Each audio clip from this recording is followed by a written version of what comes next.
Chapter 327. Two figures retreated from the collapsing Buddha world. Du-E Temple's abbot's golden body was broken and blood gushed out of his body. He was heavily injured. The Lord of the Four Extreme Realms was slightly better, but he was also heavily injured. The white light flickered several times as if it was about to return to its original form. Ha! The Lord of the Four Extremes growled. He was just about to activate the power of the white cocoon to stabilize his peak state when a cold sword light shot out from the shockwaves. In the blink of an eye, it was only 3 inches away from his heart. The sword entered his body and blood spurted out.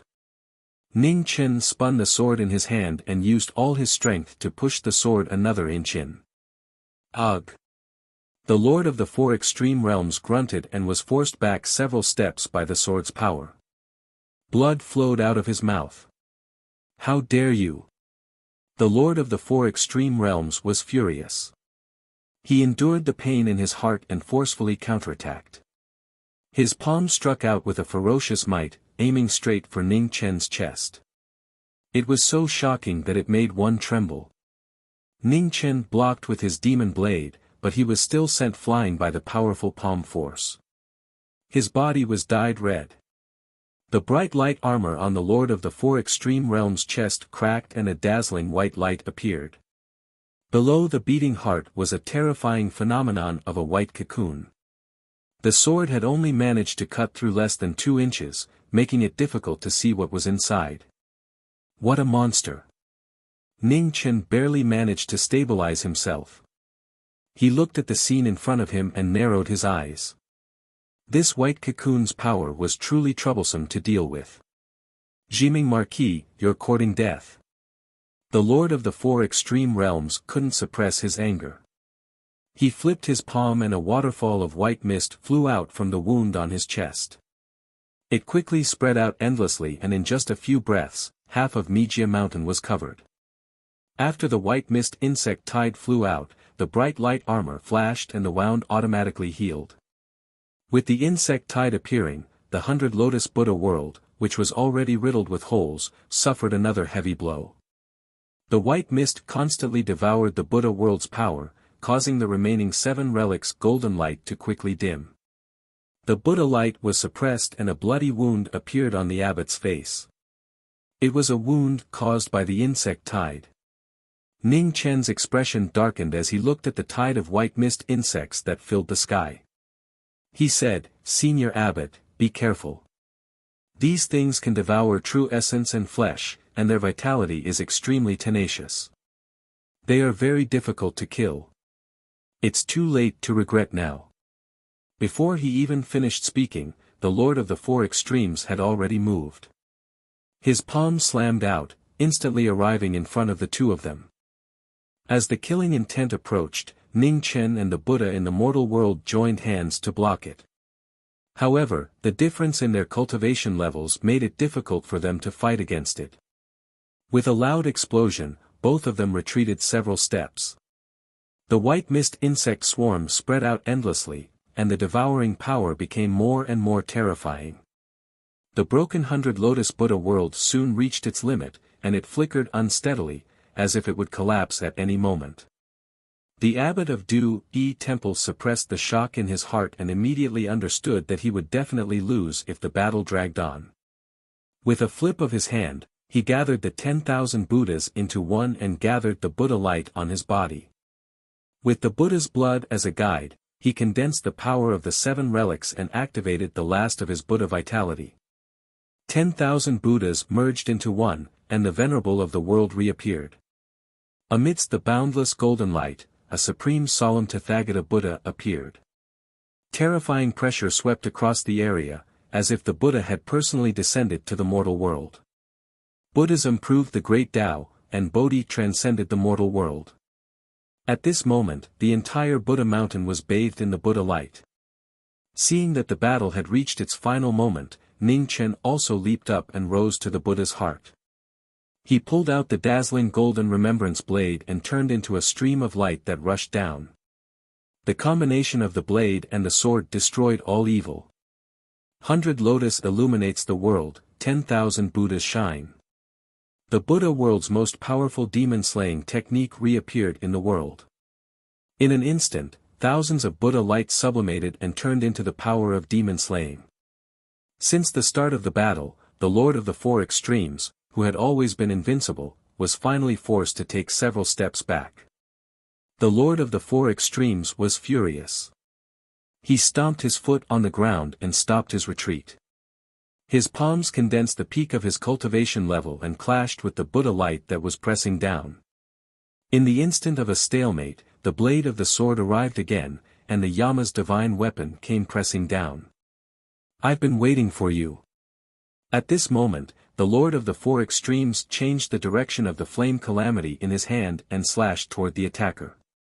Suddenly, the moment the blade and the sword clashed, the Yama's divine weapon flew out, and the water light collapsed.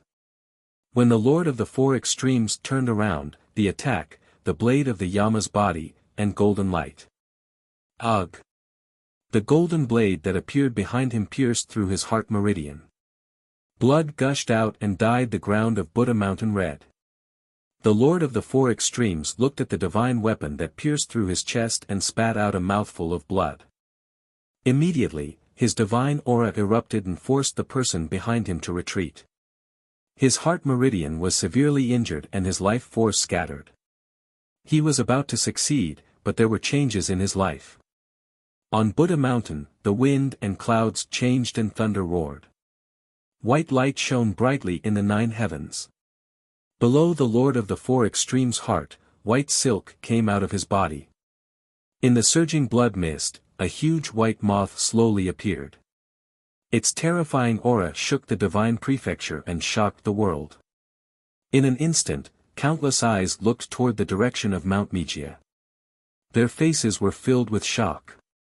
Amidst the raging waves, Ning Chen and the Du-Yi Temple's abbot were forced back several steps by the terrifying aura. After barely stabilizing themselves, they looked ahead in shock. In the next moment, the dazzling white light receded and the moth entered his body. The Lord of the Four Extremes was covered in a white battle suit. Strange patterns spread out, mysterious and powerful. The huge moth's wings appeared. After a short while, it turned into white light and receded, disappearing. The insect swarm in the sky retreated. The Lord of the Four Extremes' body slowly rose and then disappeared in front of the two. Marquis Jiming, Du-Yi Temple's abbot, I will remember this battle for now. When I return, I will let you experience the terror of hell. The last words were filled with thick murderous intent, echoing on Buddha Mountain. The two who should have rejoiced that the enemy had left with serious injuries could not be happy at this moment. The Lord of the Four Extremes had just shown his power and was already so terrifying. When he recovered and returned, he would be a powerful opponent. Marquis Jiming, how do you explain this? The Du-Yi Temple's abbot's face was extremely ugly. He was burning with anger.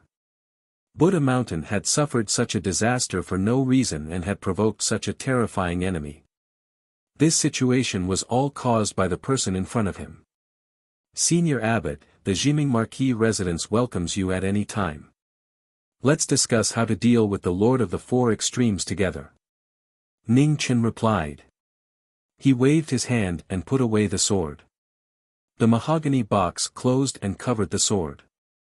Then, he took 2 steps forward and disappeared into the night sky. The Du-Yi Temple's abbot's right hand was clenched so tightly that it made cracking sounds. He could not take it, but he had no choice. This made his Buddhist heart produce endless killing intent. Behind him, on the desolate Buddha Mountain, terrifying cracks intersected and rocks collapsed everywhere. After this battle, one could not help but return to the unforgettable nightmare from 4 years ago. At dawn, in the great Xia imperial city, Jiming Marquis Manor. Ning Chen walked back. When Lu Ruoxi saw Ho covered in blood, her beautiful face immediately tensed up. She quickly walked forward. Didn't Ho send a man home? Why did he come back covered in blood? I'm fine. Ning Chen smiled tiredly and comforted her. Compared to the injuries of the Du Yi Temple's abbot and the Lord of the Four Extremes, his injuries were nothing. This battle was worth it. At the very least, he knew where the Lord of the Four Extremes' power came from. In addition, after this battle, even if the Du Yi Temple's abbot wanted to protect himself, it would be impossible.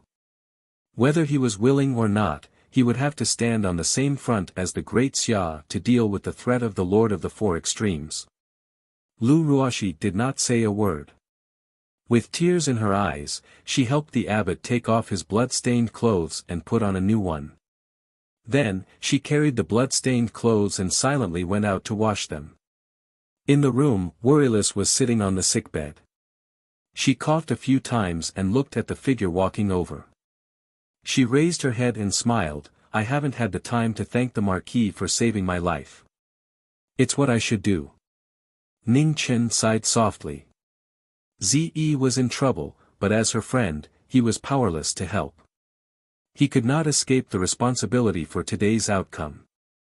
Helping her was a matter of course. "Marquis, let me remind you that those who have fallen into the demonic path cannot turn back. I hope you are mentally prepared," Worryless said softly. She knew that the person in front of her and the Eternal Night Cult's demon monarch were close friends, but once one fell into the demonic path, there was no turning back. Not in the past, not in the future. "I know what to do. Miss Worryless, you don't have to worry." Ning Chen didn't want to talk about this matter anymore, so he changed the topic. "Miss, why are you being targeted by the Eternal Night Cult? Did something happen?"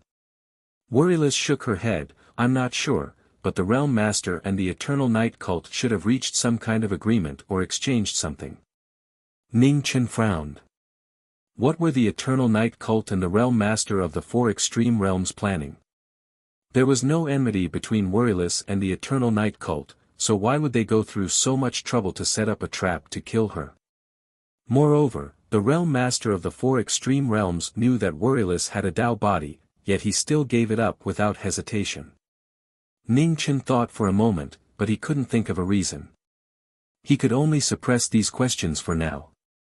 Looking at the woman in front of him, he said, "Miss Worryless, you should recuperate well for the time being. If there are other matters, we can talk about them after you've recovered." Worryless nodded.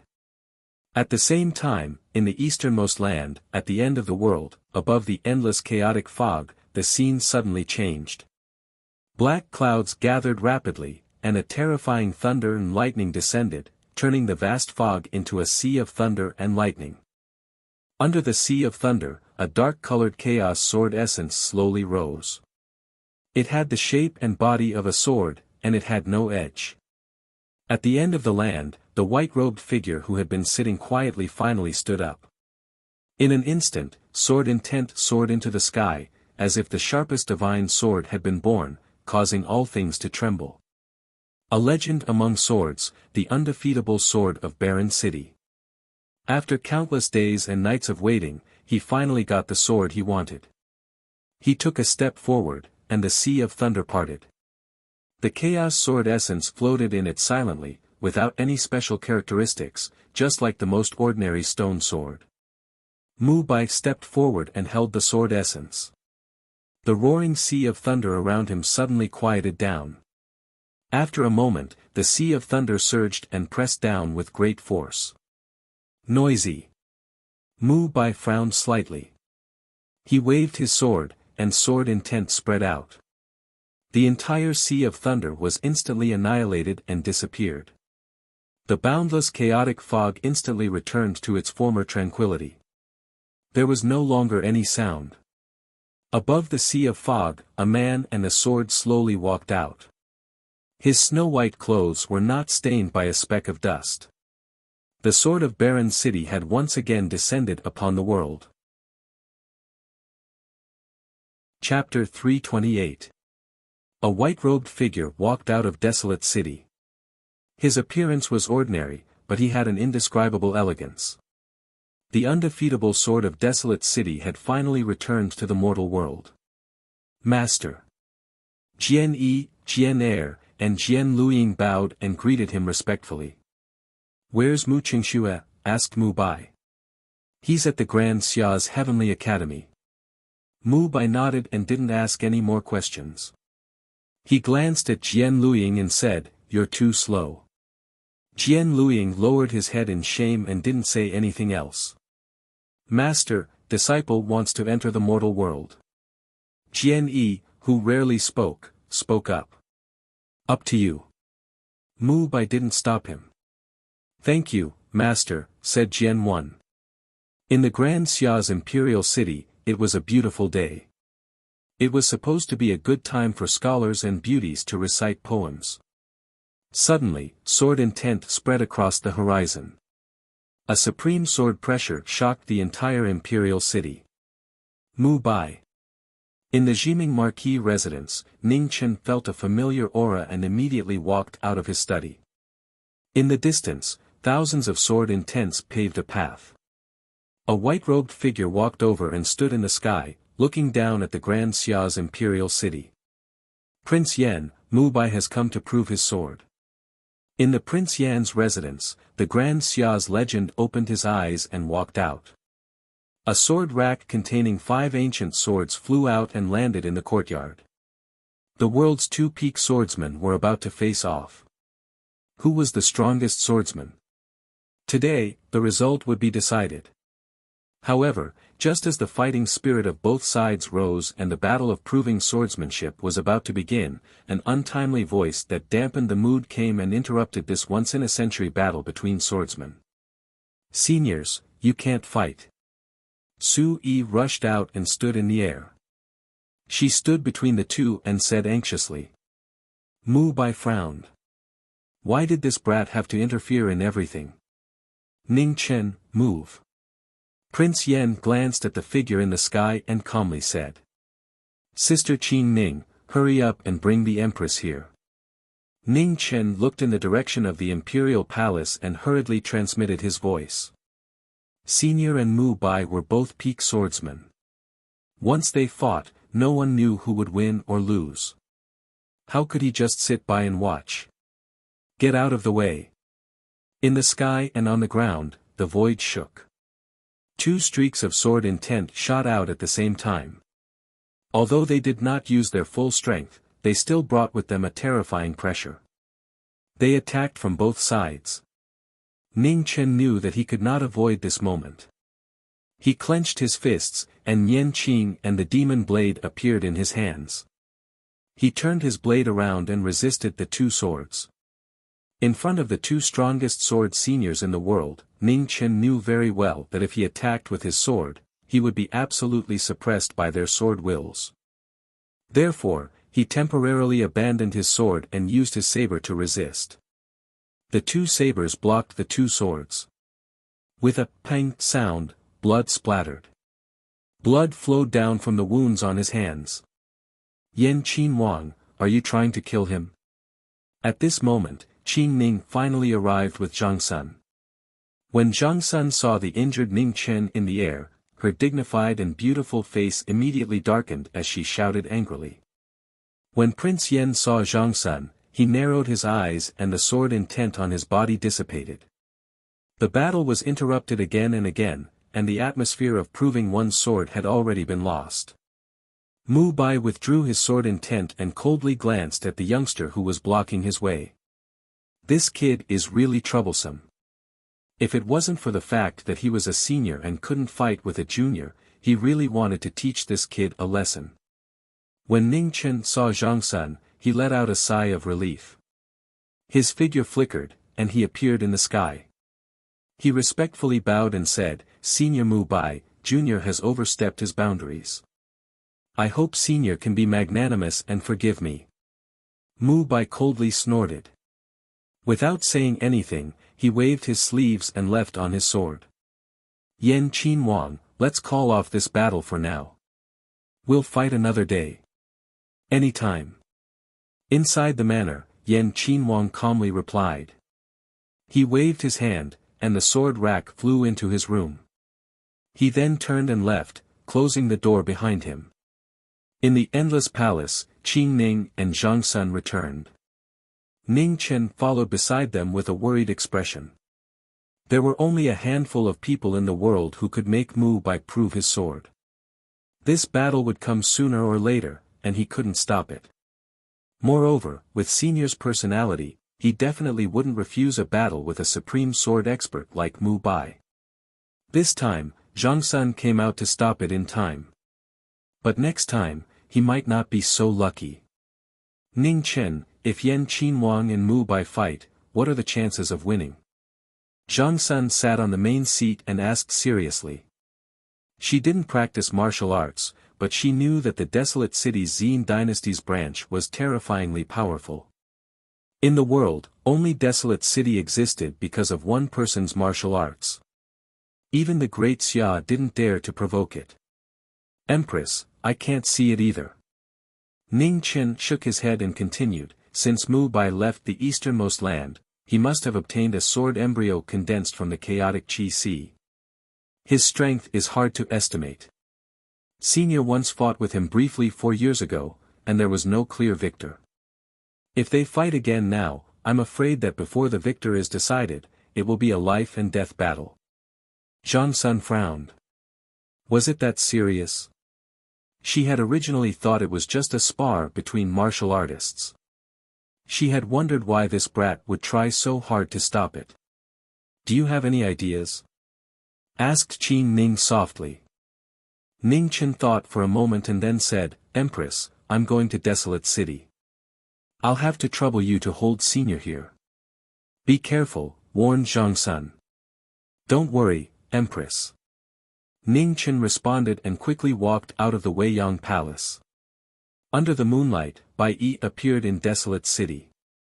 After landing, he quickly flew past. Jiming Marquis, Desolate City doesn't welcome you, said Sword 2 indifferently. I'm here to see Senior Mu Bai. Ning Chen stopped and cupped his fists in respect.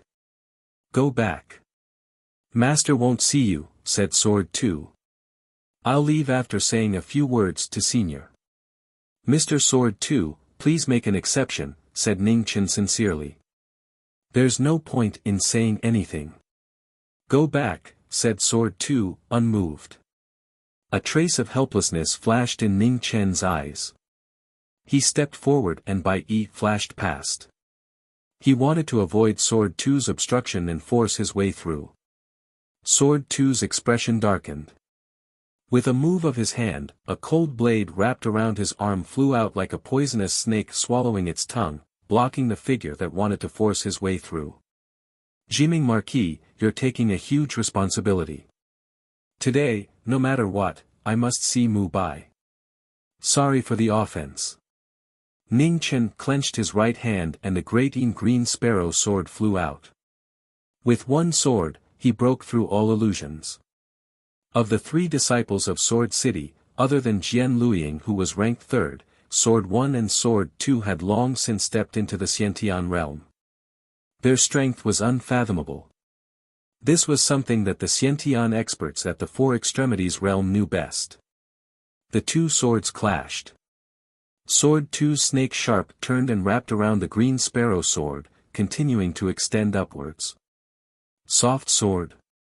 Ning Chen's eyes narrowed and he retreated half a step. Qi exploded from his sword, shaking off the snake sharp. Then he changed the direction of his sword, using his strength to suppress the flexibility of the soft sword. The 2 swords clashed a few times. Ning Chen saw an opening and his figure turned into a flowing water light. He broke through the soft sword's obstruction and rushed forward. In the depths of Desolation City, the Chaos Sword essence floated in a huge circular pool. In front of the pool, Mu Bai stood quietly. Behind him were Sword 1 and Jian Luiying. Sword 3, block his sword. Prove that you still have the qualifications to stay in Desolation City. Mu Bai said indifferently. Yes, Master. Jian Luiying's face revealed a trace of fear as he respectfully replied. In the next moment, Jian Luiying turned into a ray of light and left, directly rushing towards the figure that was rushing over. Master, disciple will block him. Sword 1 bowed and left. Mu Bai did not stop them. He looked at the chaos sword essence floating in the pool and a faint light flashed in his eyes. Now that the sword was complete, the next thing to do was to find someone to prove it. The Eternal Knight Martial Lord was the best choice. Unfortunately, he was heavily injured by that brat and ended up dying together with Dean Tian Sung. The number of top experts in the Divine Continent could be counted with one's fingers. It was not easy to prove one's sword. Under the bright moon in Desolation City, a white-clothed figure rushed past. Behind him, Snake Sharp was less than 3 inches away. He could not pull away, nor could he get close. Just at this moment, Jian Luiying raised his sword and blocked in front of him. He wanted to block that person's attack. Behind him was Snake Sharp. Ning Chen was anxious to see Mu Bai, so he did not hold back. His sword condensed into a blue sparrow frost. Jian Luiying only saw a snowy light flash in front of him. Before he could raise his sword, he was already sent flying. The person who had almost lost his life to him in the past had actually grown so much that he could not even see his back. The two of them passing by each other was the last time they met in this life. From now on, the heavens and the earth would separate. Jian Luiying silently picked up his sword and walked out of Desolation City. He did not have the qualifications to stay behind. It was not that Mu Bai was merciless, but the sword was merciless. Today, he was defeated, but his sword fell and he did not die. It was Ning Chen who had shown mercy. In the future, if it was someone else, he would not show mercy. The chasing figures in Desolation City became faster and faster.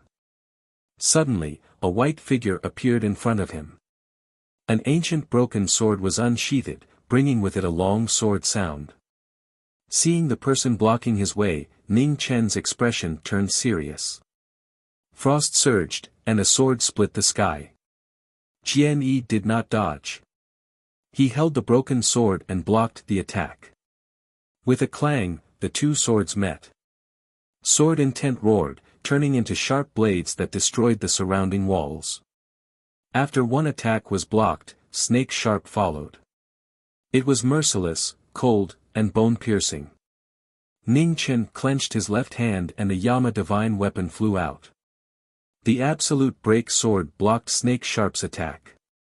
2 swords against 2 swords.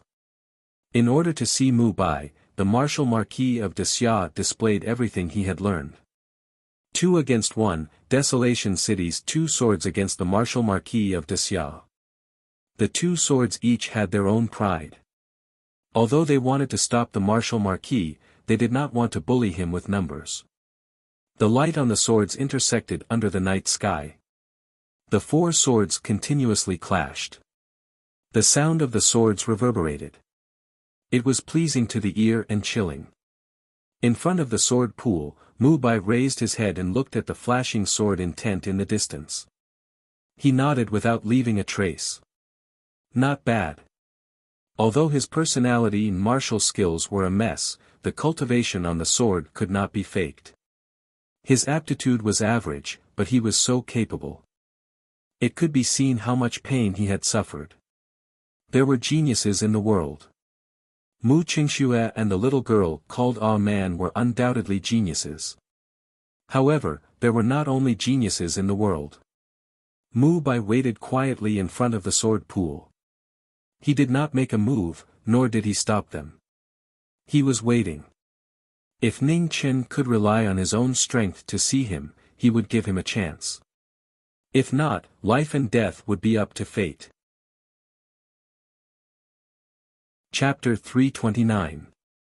In Desolate City's battle of wind and cloud, the 2 swords blocked a martial Marquis. The sharpness of the swords drew a dazzling light in the night sky. Each move was filled with proud sword intent. Ning Chen brandished the Azure Sparrow Imperial Sword, the Yama divine weapon. He did not dare to be careless when facing Desolate City's 2 swords. The sharpness of the battle grew increasingly intense. Desolate City's 2 swords each had their own merits. They were both rare experts of the sword. The broken sword did not have a sharp edge, nor did it take an unconventional path. Its sword intent was clear and righteous. It gave off a feeling of strength, the most direct kind of strength. Snake Sharp was the opposite. It was nimble and hard to distinguish, like the most terrifying venomous snake. It was hard to judge and even harder to block. One was righteous and one was strange. They had a tacit understanding. When they worked together, even though they suppressed half of their cultivation bodies, they still put a lot of pressure on Ning Chen. In a battle of the sword, life and death, victory and defeat were decided in an instant. Each sword was faster than the last, showing the cruelty of the sword. When the battle reached its climax, the broken sword continued its sharpness. Its sword intent was clear and righteous, and its might was stronger by 30%. The Yama divine weapon blocked the broken sword. It was a head-on clash, strong against strong. There was no unconventional path, only a head-on clash of sword intent. Snake Sharp swung, and the sword twisted. However, the Azure Sparrow Imperial Sword went from fast to heavy. It pressed down heavily and knocked away the strange and nimble sword. Strange against strange, fast against heavy. The changing moves were hard to distinguish with the naked eye. Only when the swords clashed could one sense the rapid changes of the swords. There was no mercy, no concession. This fair and merciless battle of the swords was sublimated between the three, and the light became increasingly dazzling. Desolate City's swords were cold, just like this desolate and cold city. They would not hesitate for any reason. In Desolate City, only the sword was the supreme truth. The swords in the three's hands were too fast for the eyes to take in. Their bodies dodged the sharpness, and their hair fluttered silently. The cold light brushed past their shoulders. If they were not careful, they would end up with a sword slicing their throats. Ning Chen brandished his two swords and shifted his feet. He did not hesitate at all. He knew that if he could not break through this battle, he would not have another chance. If he wanted to meet Mu Bai, he would have to break through their swords. The moment the three swords clashed, Ning Chen's body leaned to the side, avoiding the fatal sharp light.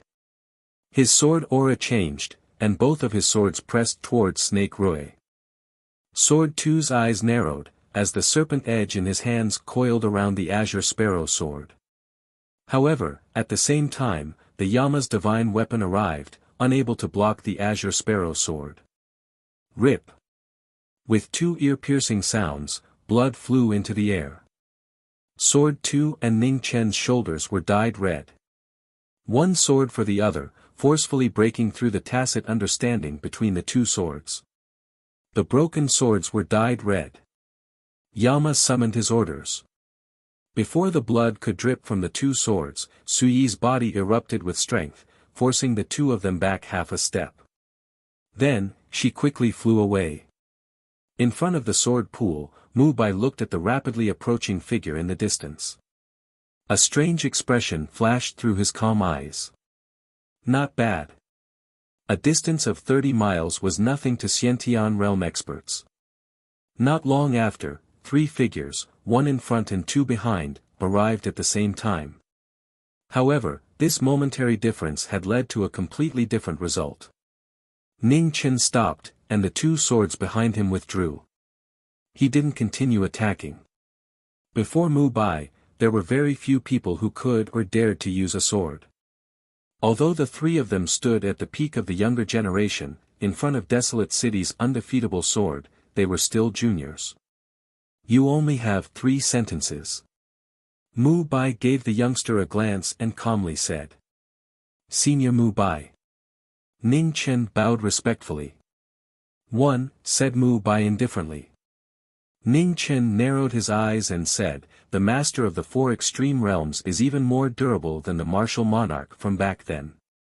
I'm done. A ray of sword light suddenly flashed through Mu Bai's eyes. The sharpness in that instant made people feel a bone-chilling fear. You should know the price of lying, said Mu Bai coldly. Junior has exchanged blows with the martial monarch and the master of the 4 extreme realms. I know their strength better than anyone. "If I lie in the slightest, Junior is willing to bear all the consequences," said Ning Chen seriously. Mu Bai calmly looked at him. After several breaths, he indifferently said, "In 10 days, Wushuang City will witness the sword. You are permitted to come and watch." "Many thanks, Senior. Junior will take his leave first." Ning Chen respectfully bowed and left. "Master." Jian Er walked up and was about to speak when Jian Yi stopped him. Jian Yi calmly shook his head, indicating that there was no need to say anything. They couldn't change their master's decision. No one could stop this sword verification battle. In the Grand Xia's imperial city, Ning Chen returned. He didn't even rest for a moment before leaving once more. There were only 10 days left. He had to hurry. This was a rare and precious opportunity. He couldn't miss it. In Wushuang City, a sword scroll fell from the sky like a shooting star. The person who sent it had a broken sword on his back. He was Desolate City's chief disciple, Jian Yi. Within the city, Xian Ji received the sword scroll.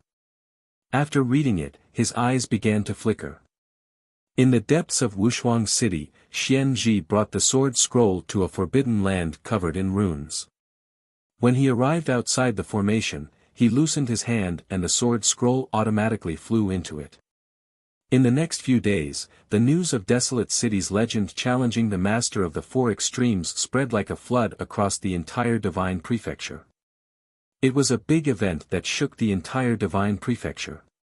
The sword of Desolate City had disappeared for many years after his battle with the Martial Lord.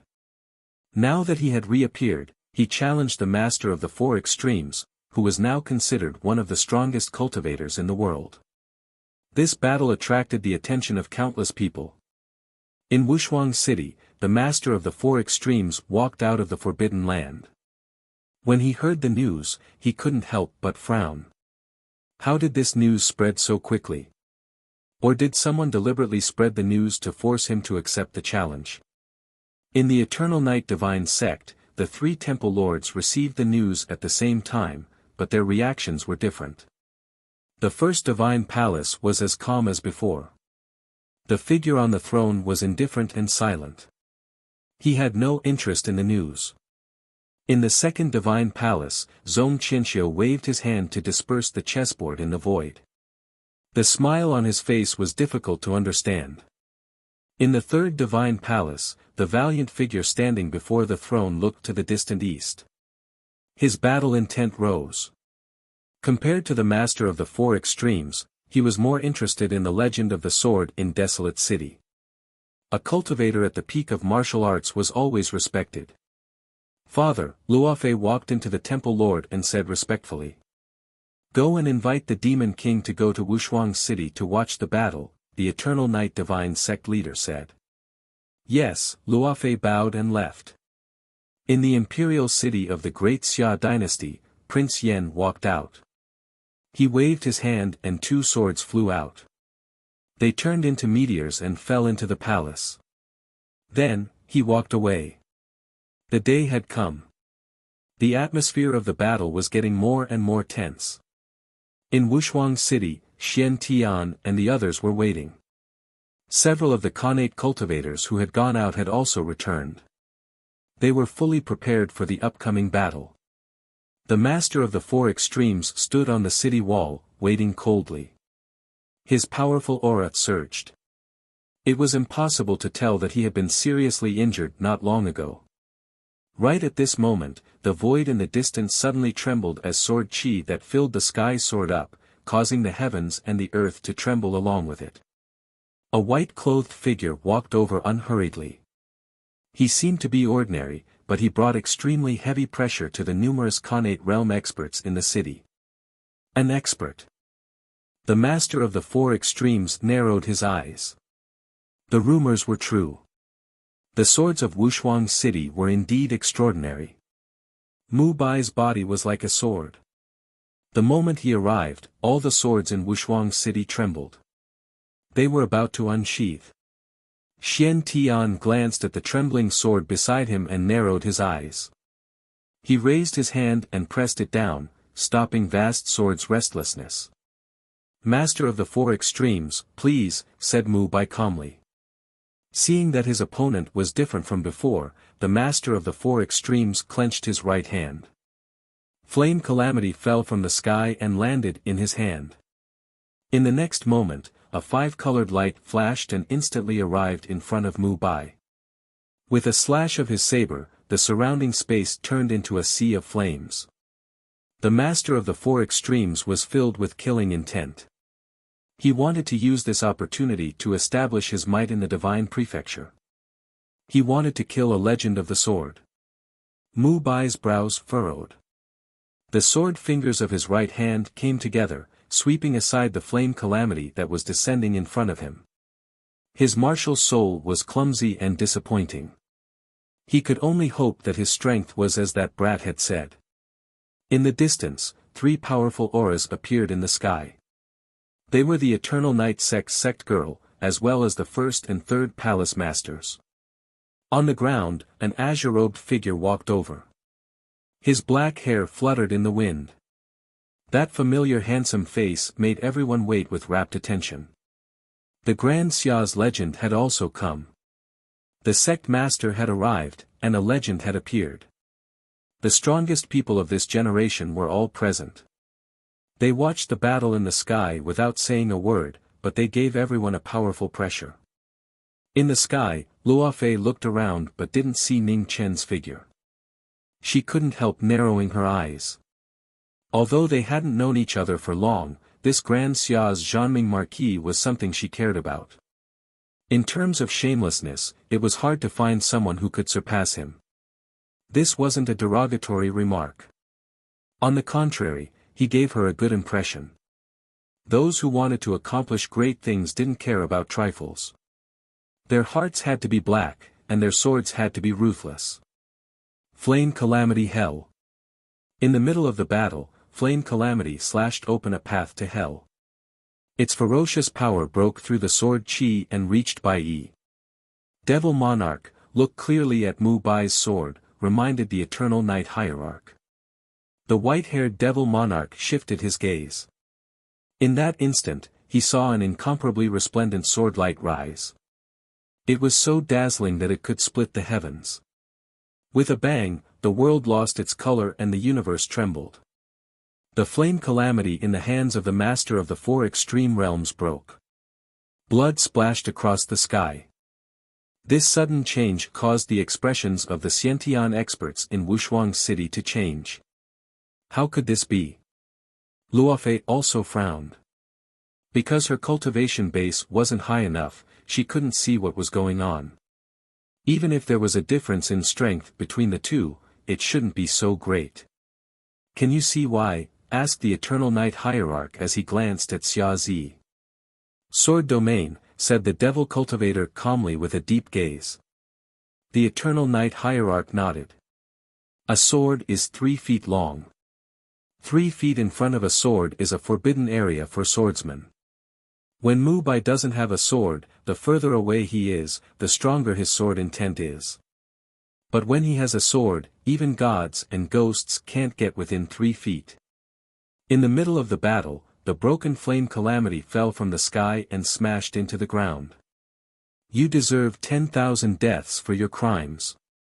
The humiliation of losing an army caused the fury in the Lord of the Four Extremities to rise to the limit. He took a step forward and his body changed once again. White light rose to the extreme and the image of a giant white moth appeared behind him. A terrifying pressure suddenly swept out. Chapter 330. A powerful and terrifying pressure spread out above Peerless City. Dense true yuan caused the wind and clouds to churn. Dark clouds covered the sun, and the sky darkened. The white moth appeared behind the Master of the Four Extremities and then entered his body. A pair of huge wings spread, and evil chi surged, shocking the world. Mu Bai frowned. What was that? In the distance, the Eternal Night Hierarch's eyes flashed. What kind of monster had merged with the Master of the Four Extremities? Could he still be called a human? The white moth spread its wings, and the master of the four extremities disappeared. In the blink of an eye, he appeared in front of Mu Bai and punched. The layers of collapsing sword intent were unable to stop the terrifying evil essence.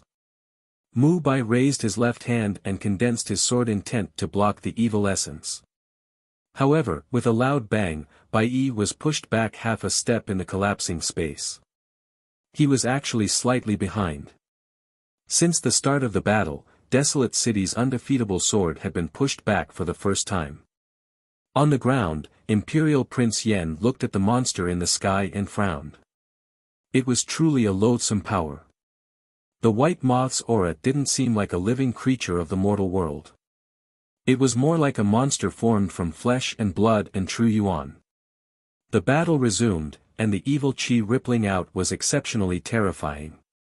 It was mottled and chaotic, as if an evil god had descended. It made people feel a bone-chilling fear. "Today, I'll let you experience the terror of hell," shouted the master of the four extremities furiously. The fortune jade rose up, and the four essences of water, fire, wind, and lightning surged out. Ice condensed into the shape of a saber, wind helped the fire quenched the saber, and lightning bolts bolstered it. A peerless divine weapon slowly descended. The fortune jade was embedded between the saber's hilt and body. With the divine weapon and the evil qi, the master of the four extremities reached his strongest state. White armor covered his body, and his black hair fluttered in the wind. He looked like a fiend god. In the distance, a red-robed, red-haired figure appeared. Looking at his master in the sky, a trace of sadness flashed in his eyes. "He's already gone crazy in pursuit of power. You can't hesitate anymore," said Meng Ji. Meng Xuanji said in a low voice. The war was still in the divine Great Land and the soldiers sent by the four extremes had already suffered heavy casualties. If the war reached the four extremes in the future, it would be a nightmare for them. Luan Feng Chen's heart was pained. Not long ago, his teacher had taught him to live with a clear conscience. Why had he become like this? Above Wushuang City, the terrifying figure in the sky had an increasingly powerful aura. As it flapped its wings, it was as fast as a flash of white light. It was so fast that no one could even catch its afterimage. The four extremes were the most powerful creatures in the last 10 million years. They were neither human nor demon. They were only strong to the point of making others feel fear. Mu Bai's left arm was scraped by the divine weapon's blade. Fresh blood dyed his white robes red. However, the swordsman's expression was still as calm as before. There was no trace of fear on his face. With a sword in hand, there was no fear of gods or demons. The heart of a swordsman was firm, born for the sword, never wavering. The violent figure floated in the sky. Above the divine weapon of creation, the four great origins continued to absorb the spiritual qi of heaven and earth, and its power became stronger and stronger. The wind blew, the saber moved, and the lightning roared furiously.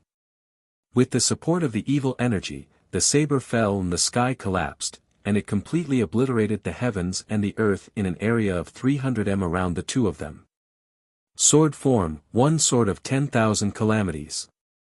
Horrifying evil might descended, but Mu Bai remained unmoved like a mountain. He raised his right hand and waved the chaos sword essence. A crescent-shaped sword qi spread out. It seemed ordinary, but at this moment, it was like the most terrifying heavenly tribulation in the world. Seeing the sword form, the Eternal Night Hierarch and Prince Yan's eyes became serious. It was coming, the 9 forms of heaven proving, Mu Bai's true sword form. When the sword struck out, heaven and earth turned solemn. A huge spatial crack appeared on the sword. In the blink of an eye, 1,000 zhang of space collapsed, devouring heaven and earth. Arg!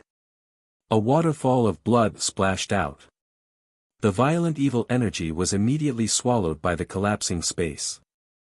The wind and clouds on the sword shook the world. A deep sword wound appeared on the Lord of the Four Extremes' right chest. Blood flowed out, dyeing his white battle robe red. The power of that one sword was shocking. Desolate City's undefeatable sword had finally reappeared. An extraordinary sword intent reverberated through the world. Prince Yan's 3 swords trembled. At that moment, they actually wanted to compete. Prince Yan glanced at the trembling swords and pressed them down. He said indifferently, "Now is not the time." The swords had spirits.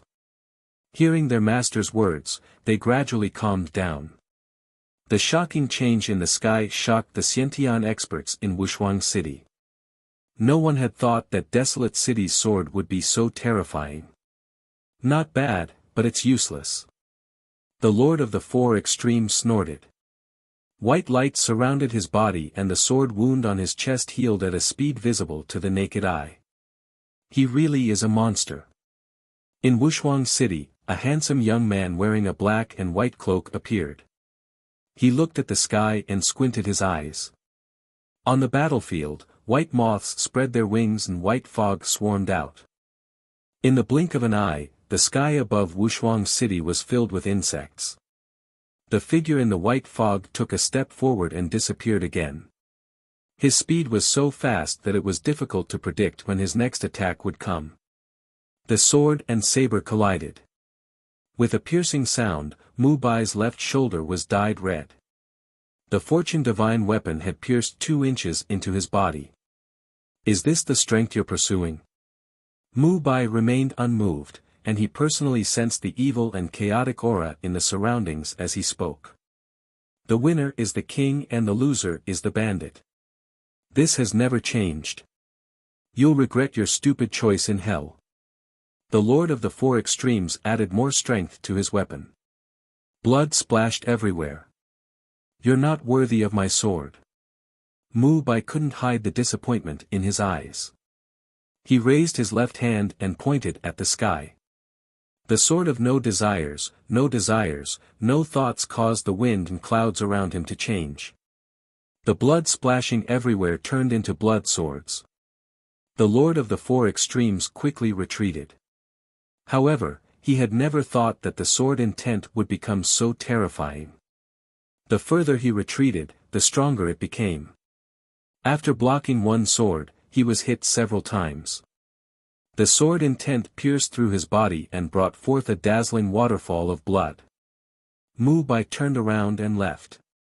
He didn't want to fight anymore. Such a battle was meaningless. Such a filthy martial spirit wasn't worthy of being called an expert. You want to leave? It's too late, said the Lord of the Four Extremes coldly.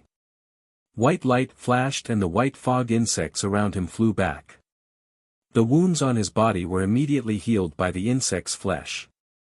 In the next instant, a white blur flashed and a saber slashed down. Reckless. Mu Bai's expression turned cold. Sword intent soared around him. He no longer had a sword heart. Instead, he was filled with boundless killing intent. The ice-cold saber slashed down from behind him. However, the white clothes scattered. It was just an afterimage left behind by the swordsman. The Lord of the Four Extremes felt a chill in his heart. He immediately turned around and raised his saber to block, but it was already too late. Blood gushed out and dyed the sky red. The sword slashed down from his left shoulder to his right rib.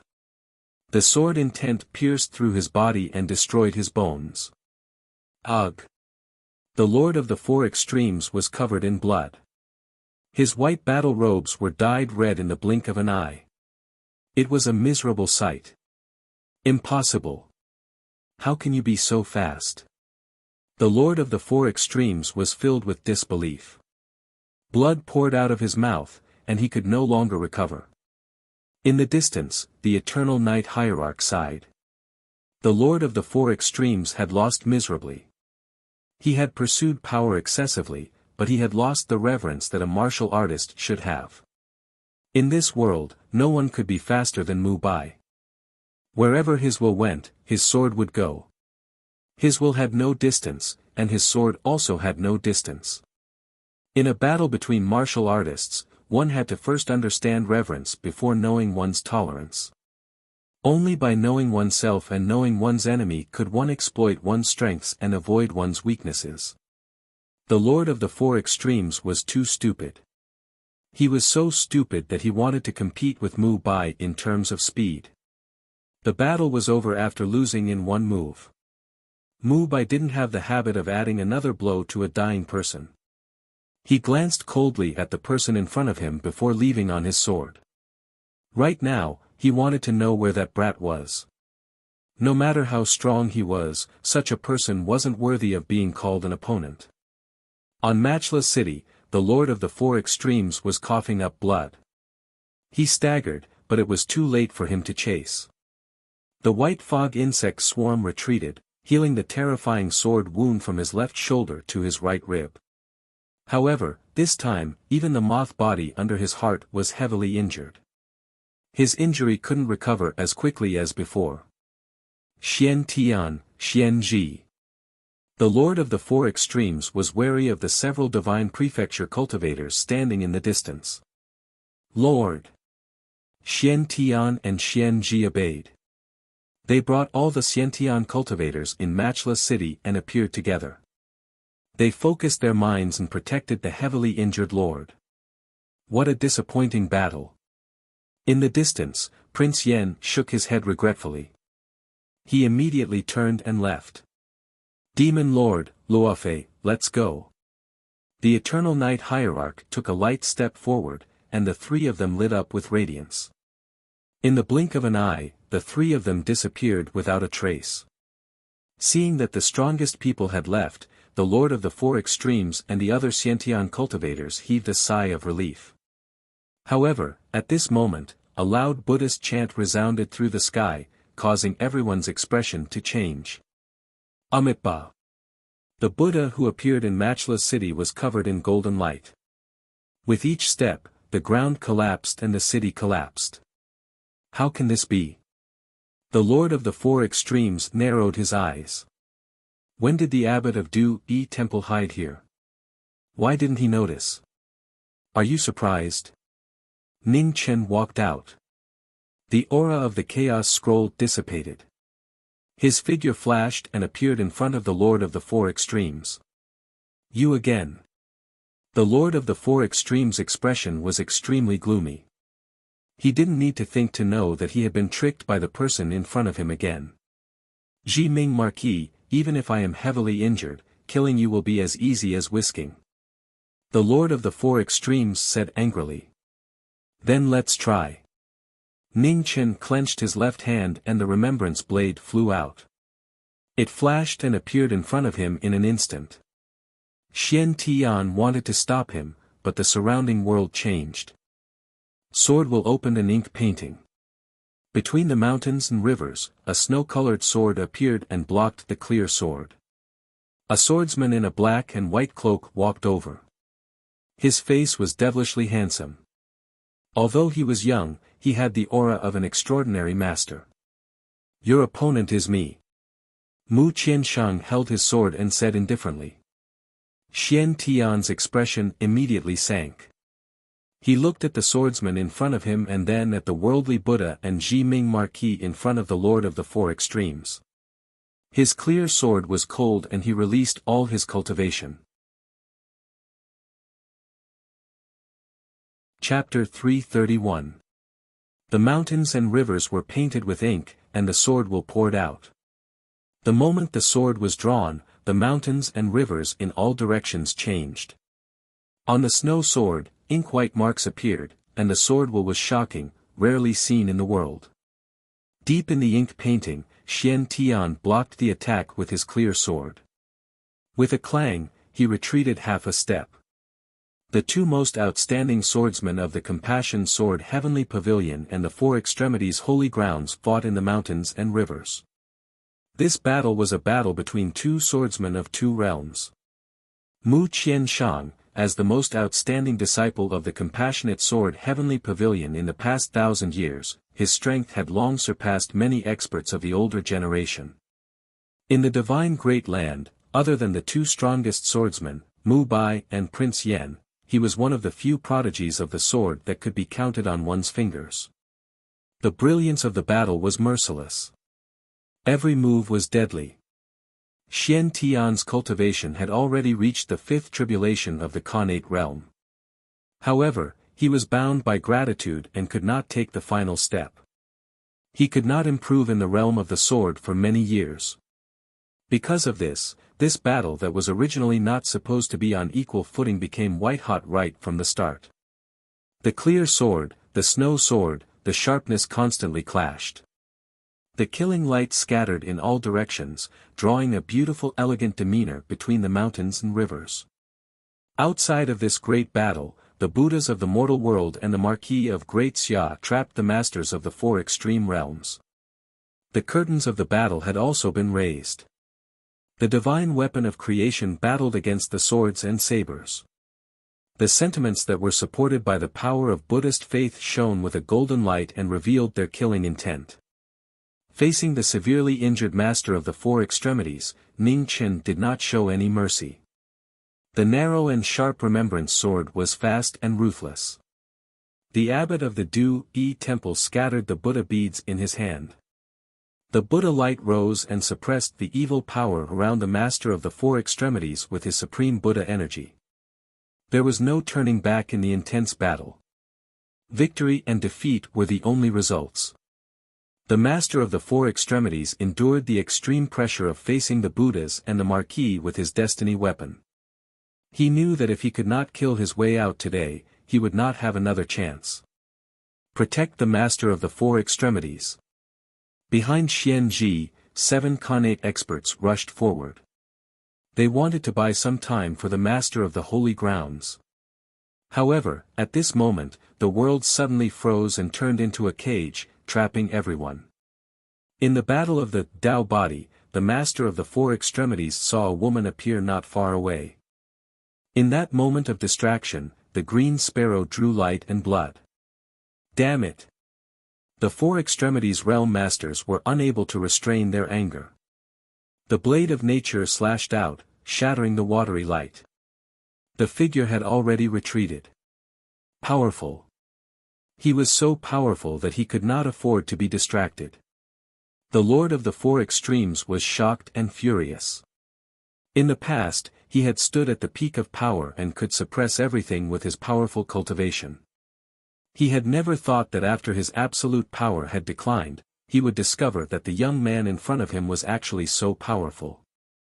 Ning Chen was very clear that this was a rare opportunity, and he absolutely couldn't miss it. He exerted his combat power to the extreme, and his sword and saber alternated. His figure was like an illusion, and he displayed a powerful strength that even the three disaster powerhouses were shocked by. The abbot of Du-Yi temple also understood the importance of this battle. The Buddhist light around him shone brightly, and his Buddhist power suppressed the evil aura. He gave up all his strength for this crucial battle. The light from the sword and saber became more and more intense. The Lord of the Four Extremities was already heavily injured and could not use his true essence. Now that he was suppressed by the Buddhist power, the situation became even worse. His staggering figure brushed past the saber and sword several times, and he was in danger. Go! The master of the Four Extremities realm secretly gathered his genuine chi. The moment he spread his wings, his evil origin chi suddenly erupted, shaking away the deadly saber and sword in front of him. Then, he stomped his feet and rushed out of the killing trap surrounded by the rising Buddhist light. You want to leave? Ning Chen snorted coldly, and the green sparrow sword will in his hand swept out. Then, his figure flashed, and he quickly chased after the master of the Four Extremities realm. The sword will broke through the air and instantly pierced through the master of the Four Extremities realm's wings. The master of the Four Extremities realm let out a muffled groan, and his speed did not decrease at all. Seeing that the master of the Four Extremities realm had left, Xian Ji used his blood origin guide to display a special technique, and forcibly broke free from the shackles of the heaven and earth cage. He also followed. Master Abbot, I'll leave this place to you. Wang Yu knew from Ning Chen that the Buddhas in the mortal world were not good at speed. He instructed him, and then turned into a stream of light and disappeared into the distance. The pursuit of life and death was carried out in the divine continent. Light flashed rapidly, one after another. It was the final race between life and death. At the front, the master of the four extremities realm's mouth was constantly bleeding. New injuries and old wounds had caused this ambitious and ruthless person to reach the end of his road. He was caught in a hopeless situation, and he was in a sorry and miserable state. Behind him, Ning Chen, Xian Ji, and Wang Yu's figures flashed rapidly. One was faster than the other, and it was difficult to separate them. Close, close. The sound was getting closer. It was the hope of survival. The master of the four extremities realm looked at Ascension Valley, which was not far away. He knew that as long as he entered it, he would have a chance to survive. The ambitious and ruthless person was at the end of his road. He had spent his entire life invading the divine continent, but he had never thought that his final hope of survival was still in the four extremities realm. As long as he returned, he would have a chance to rise again. However, just as Ascension Valley was in front of him, the most unexpected figure blocked his way. Red hair, red clothes, and a handsome face. Pain could be seen on his face. Although he was unwilling, he still came. It was the holy son of the four extremities realm, Luan Fengchen.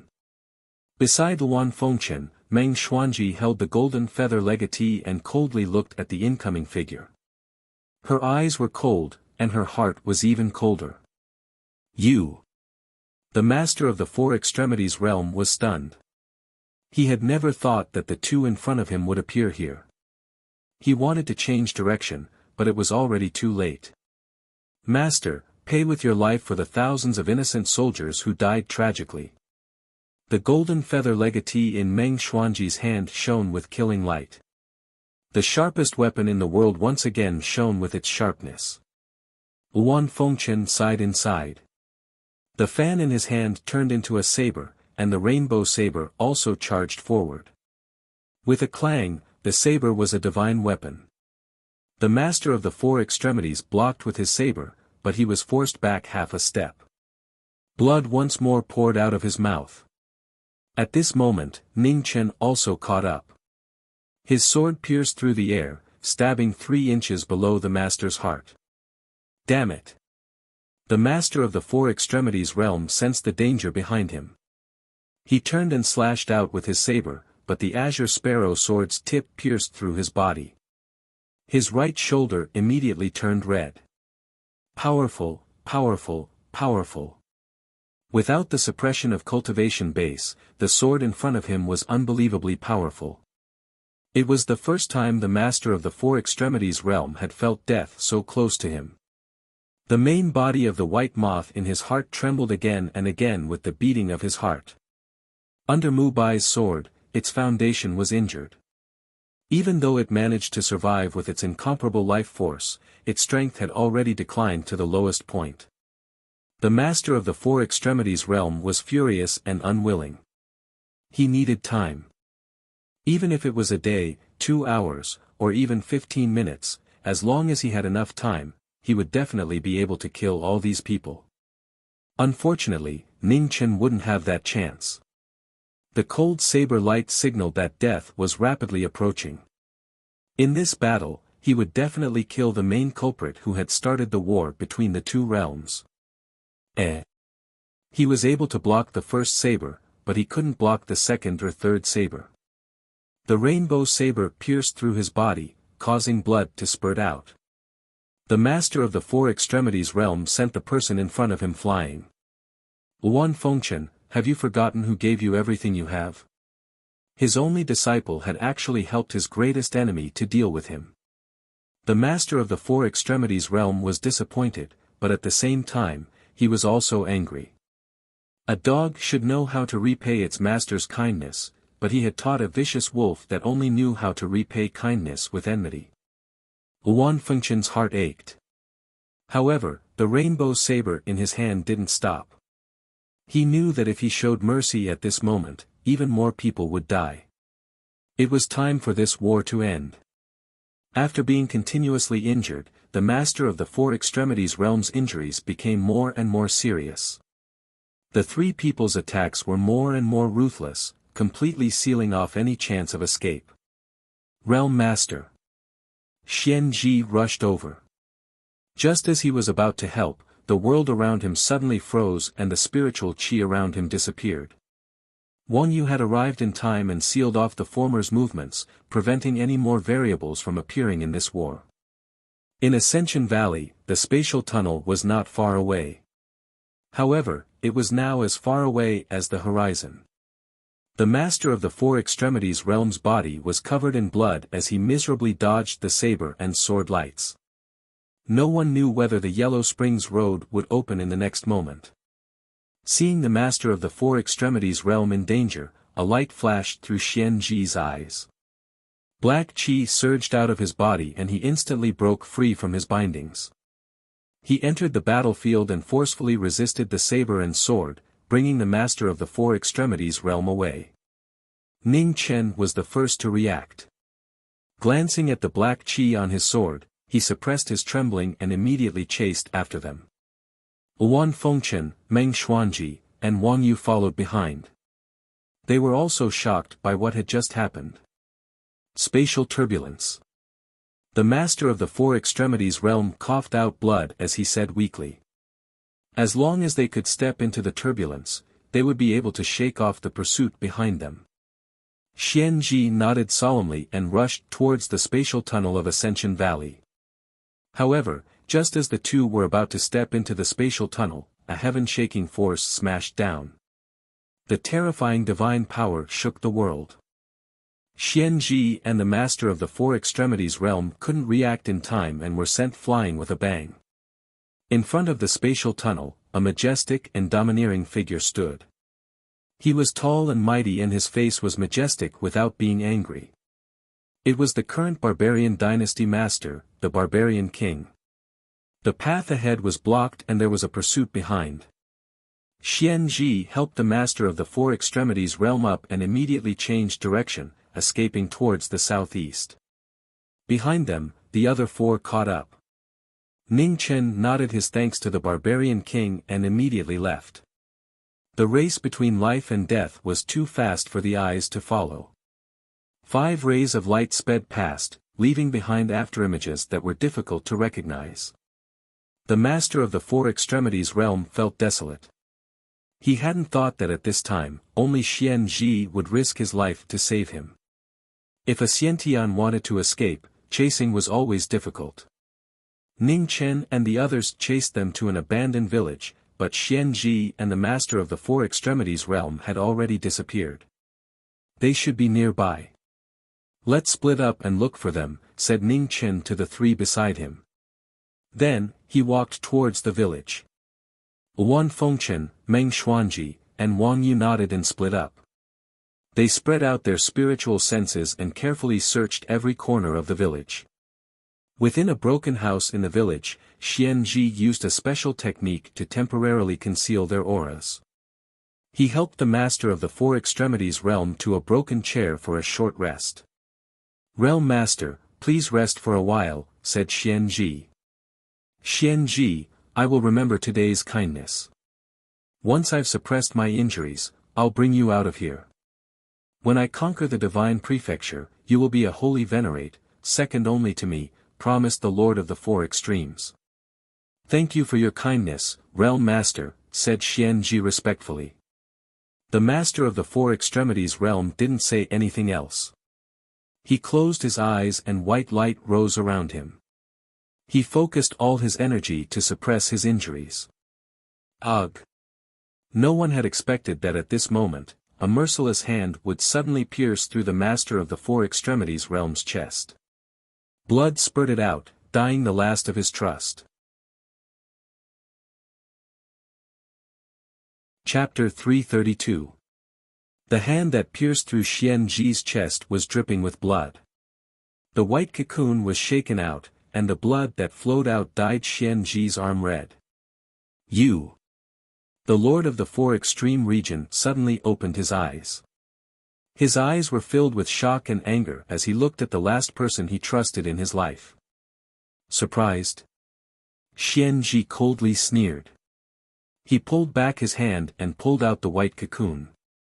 Along with the collapsed heart veins, a waterfall of blood gushed out and dyed the two of them red. The Lord of the Four Extreme Region breathed heavily. He grabbed the person in front of him. He couldn't accept this. How could this be? Why? Why did you betray me? The Lord of the Four Extreme Region's eyes lost their color. He couldn't understand why this was happening. It didn't make sense. The white cocoon was gone and his heart was broken. The Lord of the Four Extreme Region's life force was rapidly dissipating. However, he couldn't close his eyes. Why was this happening? My lord, you're too careless. Have you never doubted that the people around you are no longer your loyal subordinates? Xianzhi smiled coldly. The original military advisor of the Holy Land had died under the Marquis Ming's scheme. The current Xianzhi was the Eternal Night Sect's Xianzhi. The black qi around him kept devouring the white cocoon in his hand. In a flash, the white cocoon entered his body and took root in his heart. You are. The eyes of the Lord of the Four Extremities widened as he stared at the surging black qi in front of him. He finally seemed to remember something, but it was too late. He did not have time to say anything. His arm fell limply to his side. An ambitious and ruthless person had passed away. How ironic and sad. He used to be a hero of a region but ended up in such a miserable state. It made people sigh. How many great ambitions, how many brave words, now they were like the blood spilled on the ground. They would never come back. Xianzhi glanced at the fallen lord of the Four Extreme Region. He waved his hand and put away the worldly fortune jade. Then, he put away the moth wings on his back. In the village, the four of them suddenly sensed a powerful aura rising. Without any hesitation, they quickly approached it. In front of the broken house, Wan Fengchen, who was the closest to the house, arrived first. He waved his rainbow blade and cut open the whole house.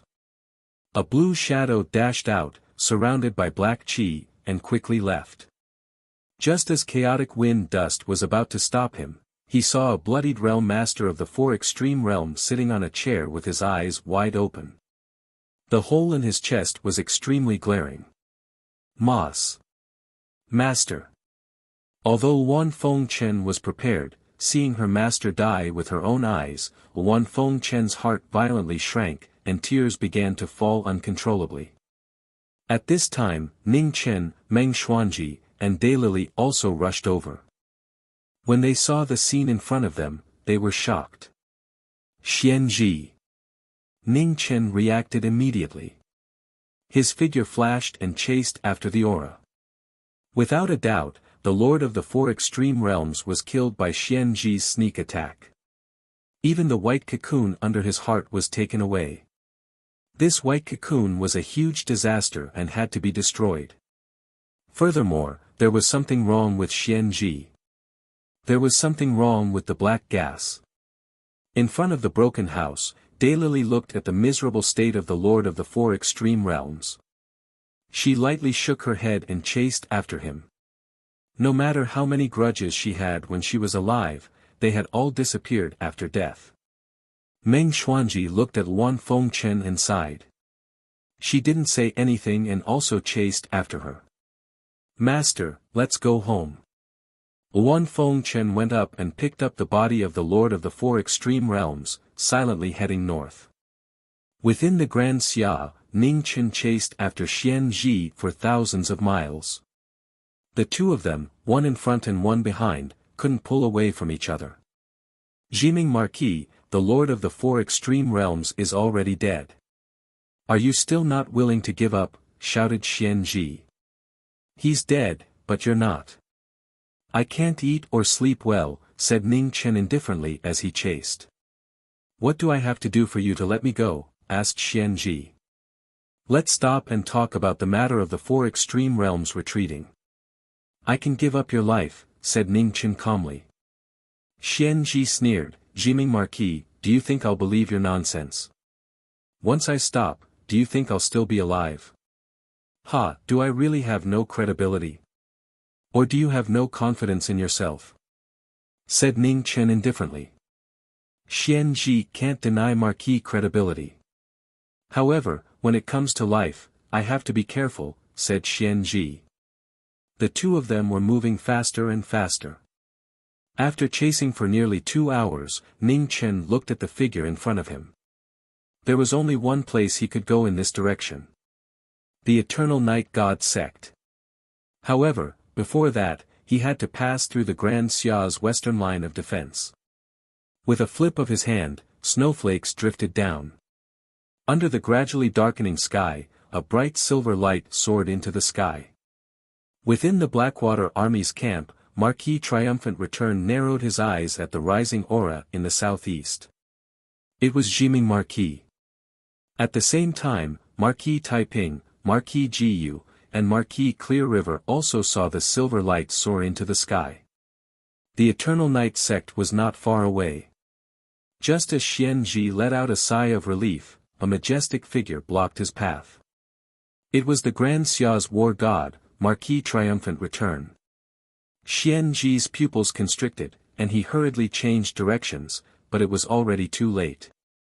Dazzling world was unsheathed, and a vast military aura swept across the world. With one slash, the heavens collapsed and the earth cracked.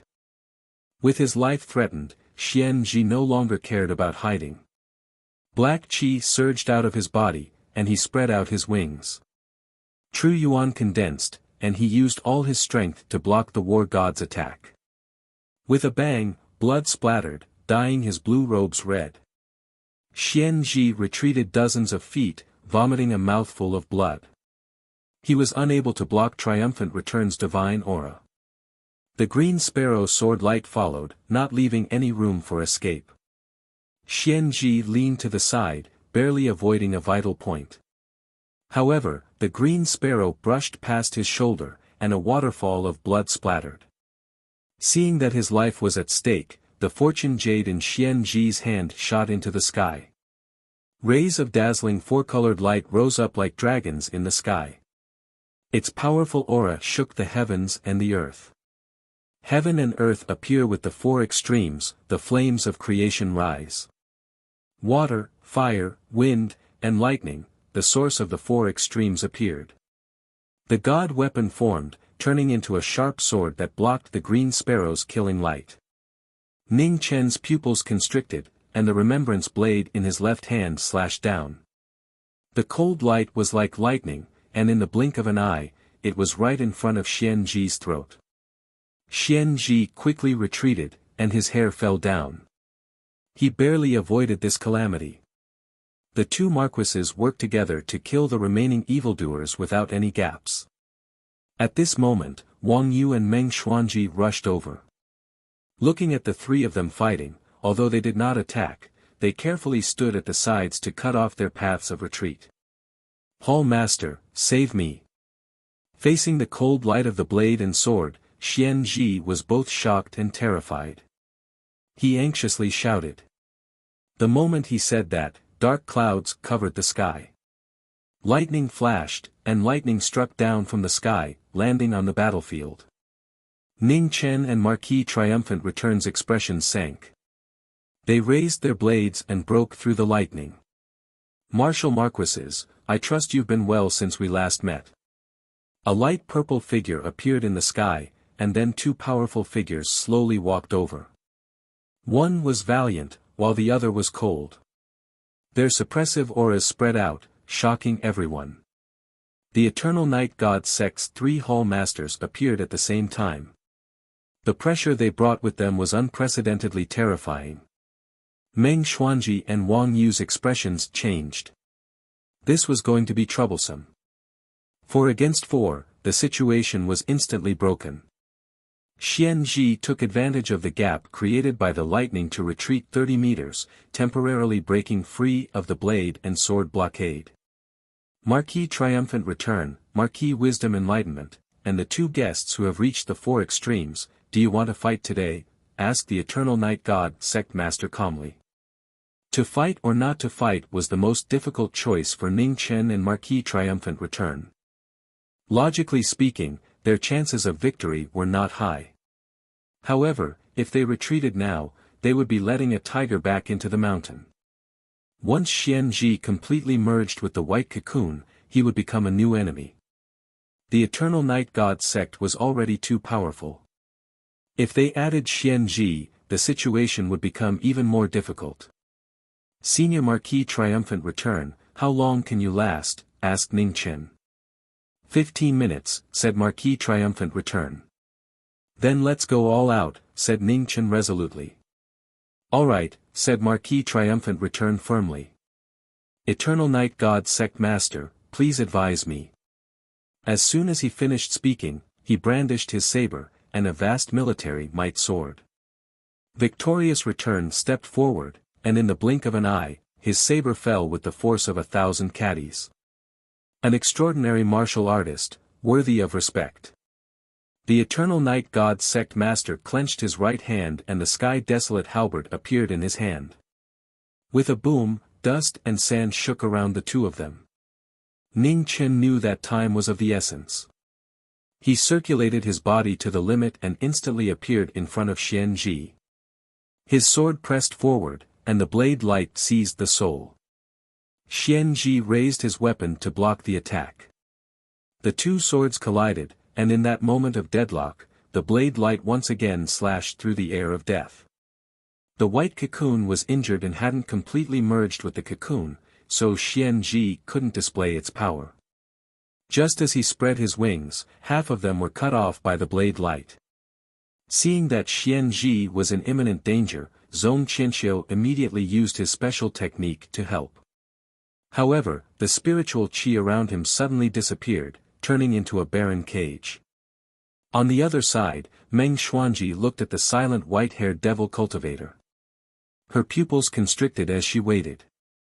Although this person's aura hadn't reached the three disasters, the pressure he gave off wasn't any weaker than the Calamity King's.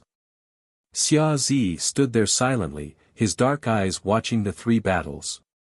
He only acted as a distraction, but he didn't have any intention of joining in. The three battles were all different. The Grand Xia's war god was facing the Eternal Night God Sect Master alone. Saber light and halberd light were flying everywhere. On the other hand, Zong Qianxiu and Worryless battle was too quiet. If it weren't for the space constantly trembling, people might even think that the two of them hadn't fought at all. Most importantly, Ning Chen was going all out to kill Xianji. His blade and sword moved together, causing blood to fly everywhere. He didn't leave any leeway, causing Xianji to be in imminent danger. The falling snowflakes were dyed red. Finally, a sword pierced through the white cocoon in Xianji's heart. Blood splattered everywhere. Ugh! Xianji held the green sparrow sword with his left hand and slashed down. Then, Nian Qin waved her sword and sent his right arm flying. It was at this time that the heavily injured white cocoon left Xianji's body. It rose into the air and spread its wings, sending down a terrifying might. Chapter 333. The white moth spread its wings in the sky, sending out waves of evil and chaotic energy that made people feel a strong sense of disgust. As the white moth left the body, black energy surged around Xianji's body. Blood dripped from the corner of his mouth, and his heavily injured body found it difficult to hold on for a while.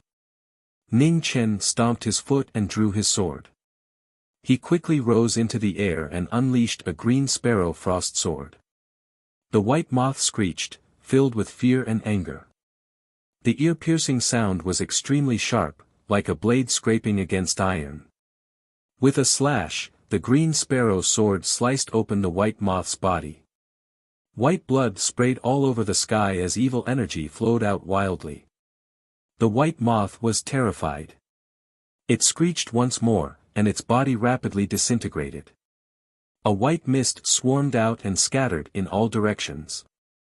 Ning Chen's eyes sank as he circulated the life scroll around him. Extreme cold energy surged out, wanting to freeze the dispersing insect swarm. However, there were tens of thousands of insects in the swarm. Their numbers were shocking, and with their tenacious vitality, they broke through the ice and fled in all directions. Ning Chen turned around and shouted, "Daylily." Daylily understood. She raised her slender hand and immediately sealed the surrounding area, using all her strength to trap the insect swarm within. On the other side, Zhong Qianqiu snorted coldly. With a flip of his right hand, four dark green talismans flew out, transforming into raging lightning bolts that descended to break the heaven and earth prison. "Zhong Qianqiu, you're still so annoying." Ning Chen waved his blade to disperse the descending lightning bolts. His figure flickered as he closed in and slashed out with his sword. "Ah, Jiming Marquis, the same goes for you." Zhong Qianqiu blocked the sword with a flip of his palm. His true essence surged, and his body swam around the tip of the sword, avoiding the killing intent. On the other side, the battle between Marquis Triumphant Return and the Eternal Night Hierarch had been going on for close to 15 minutes. Although the Grand Xia War God was extraordinary, he was gradually showing signs of weakness in the face of an absolute disadvantage in terms of cultivation. "Marquis Triumphant Return, what are you afraid of?" The Eternal Night Hierarch calmly asked as he waved his halberd. A wild wind howled and forced the person in front of him back with a clang. Marquis Triumphant Return retreated 3 steps. Blood trickled down from the corner of his mouth, but he refused to yield. The military saber in his hand slashed down with awe-inspiring might, courageous and unyielding. However, faced with the gap in strength, even the most unyielding fighting spirit would be dimmed. The Hierarch of Eternal Night held the glorious world military saber with his left hand and said coldly, "Is it because of the great Xia behind you that you don't have the courage to take the last step? Or are you scared of death?" At this moment it was hard to say whether it was a question or a taunt. The Martial Marquis of de Xia had killed his entire life, and stepping into the Xiantian realm was already extremely difficult. Not to mention the 3 disasters realm that stood at the peak, every generation of Martial Marquis did not dare to try, because the responsibility on their shoulders did not allow them to try. The Great Xia dynasty had been established for 1,000 years, and the marquises had been passed down from generation to generation. Every generation of marquises could only retire after they had succeeded, and when they had put down the heavy burden of being a marquis, then they would continue to pursue their dreams of stepping into the martial way. However, after many years of fighting and killing, coupled with the decline of blood and qi in their later years, the number of people who could succeed in the end could be counted on one hand. Looking at the valiant Marquis Triumphant in front of him, the Hierarch of Eternal Night's eyes flashed with regret. He could have been stronger. "If you don't take the last step, then you don't have the qualifications to challenge me. Back down." After saying this, the Hierarch of Eternal Night's left hand spread out, and a vigorous aura surged out. The injured Great Xia War God was immediately pushed back by 30 meters, and blood flowed out of his mouth. Senior Marquis Triumphant. Ning Chen's heart sank, and he raised his sword. Just as he was about to step forward to help, he suddenly felt a sharp pain in his spiritual sense, and his body suddenly staggered. "Oh!" Zhong Qianqiu was surprised, but he did not let go of this rare opportunity. He struck out with his palm and imprinted it on the former's chest. With a bang, Bai Yi flew out, stained with blood, and directly fell from the sky, smashing into the ground. Ning Chen. The sudden change greatly shocked Meng Xuanji, worryless, and Marquis Triumphant, and they all looked over. In that split second of distraction, Zhong Qianqiu's feet moved, and he instantly appeared behind Worryless, turning his palm over. Worryless came back to his senses and blocked the attack. However, he was unable to condense his qi in time and was forced back several steps. After being injured in one move, a flaw appeared in the heaven and earth prison that trapped the insect tide. Zhong Qianxiu seized the opportunity and activated his mutant technique, instantly suppressing half of the insect tide. Retreat. The sudden change caused the battle to be completely out of balance. Marquis triumphant glanced at the unconscious figure in the dust and made a prompt decision to retreat. Meng Xuanjin worryless nodded and quickly retreated with the unconscious Ning Chen. Marquis triumphant brought up the rear, displaying his military might. With a slash of his blade, the 300 meters of earth collapsed. Following that, his figure flickered and he also left.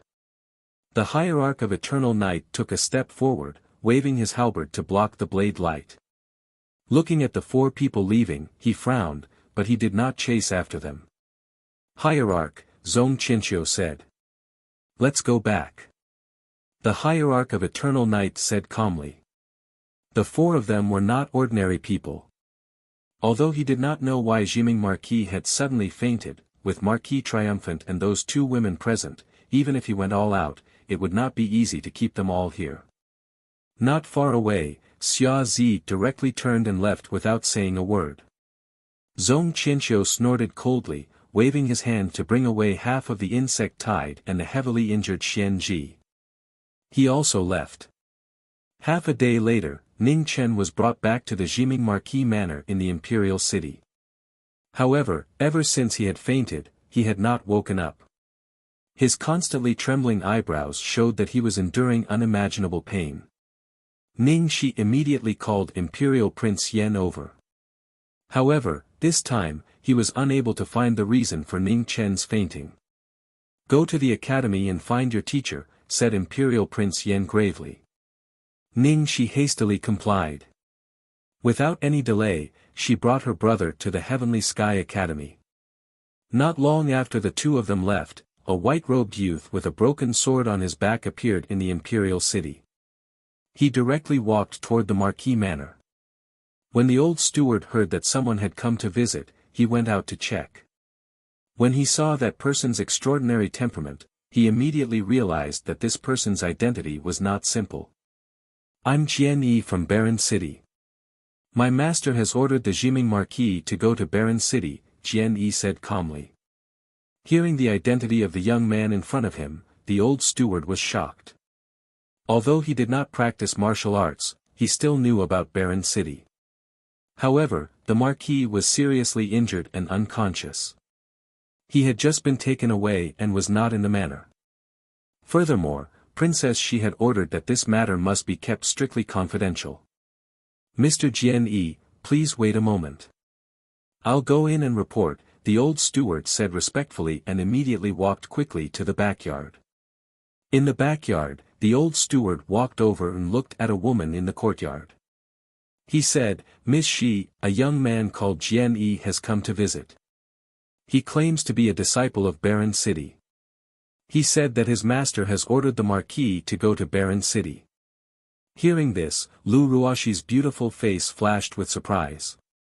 The legendary figure of Baron City had actually sent a disciple. She had heard the Marquis mention some things about Mu Bai and knew that the Marquis had received Mu Bai's kindness.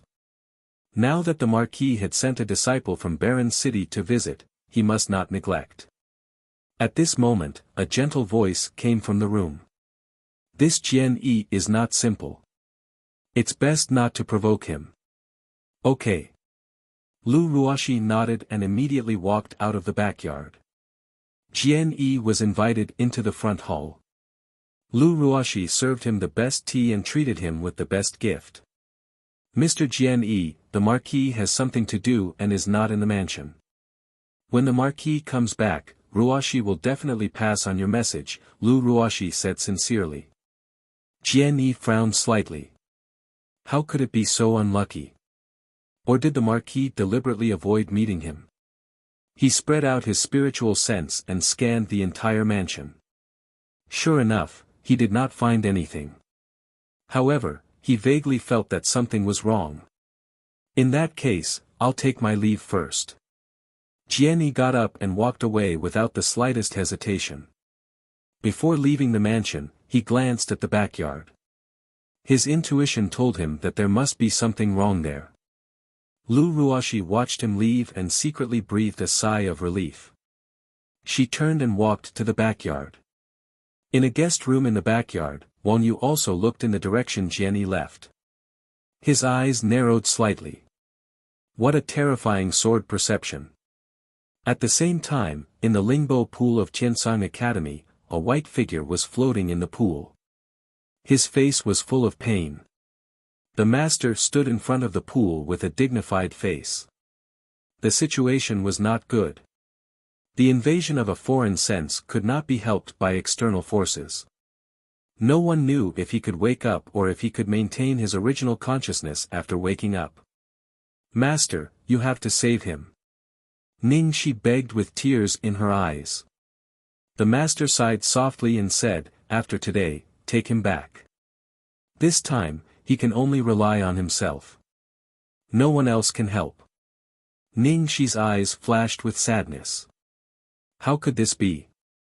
If even the master could not do anything, then when would brother wake up? Not far from the Lingbo pool, Mu Qingxue, dressed in a snow-white dress, quietly looked at the unconscious figure in the pool. Her heart felt oppressed for no reason. It was so heavy that it made it difficult for her to breathe.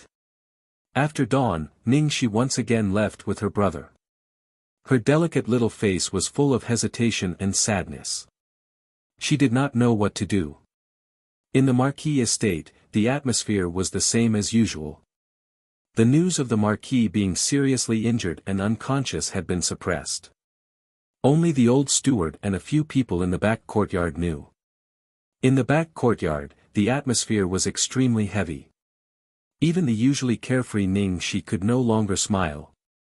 Meng Xuanji came once and left in a hurry. Wang Yu stayed in the Marquis estate and used heaven and earth Ling Qi to heal the unconscious Ningchen. However, it was not of much help. The latter showed no signs of waking up. Day after day, half a month had passed. Zhang Sun, who was in the Weiyang Palace, finally noticed that something was wrong. This time, Ning Chen didn't say goodbye to her that he was going there. It was impossible for him to not show up for half a month. The Empress Dowager has arrived. Just when Ningxi did not know how to lie, the voice she was most afraid of finally arrived. Zhang Sun had personally arrived at the Marquis estate. Ningxi and Lu Ruoxi were shocked and immediately went out to greet her. They knew that this time, they really could not hide it. Where is Ning Chen?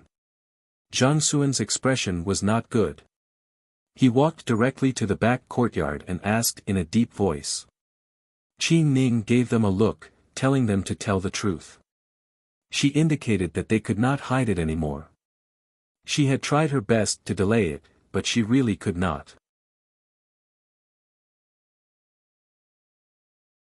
Chapter 334. Zhang Sun had come in person in anger. Everyone in the house of the Marquis kept quiet out of fear.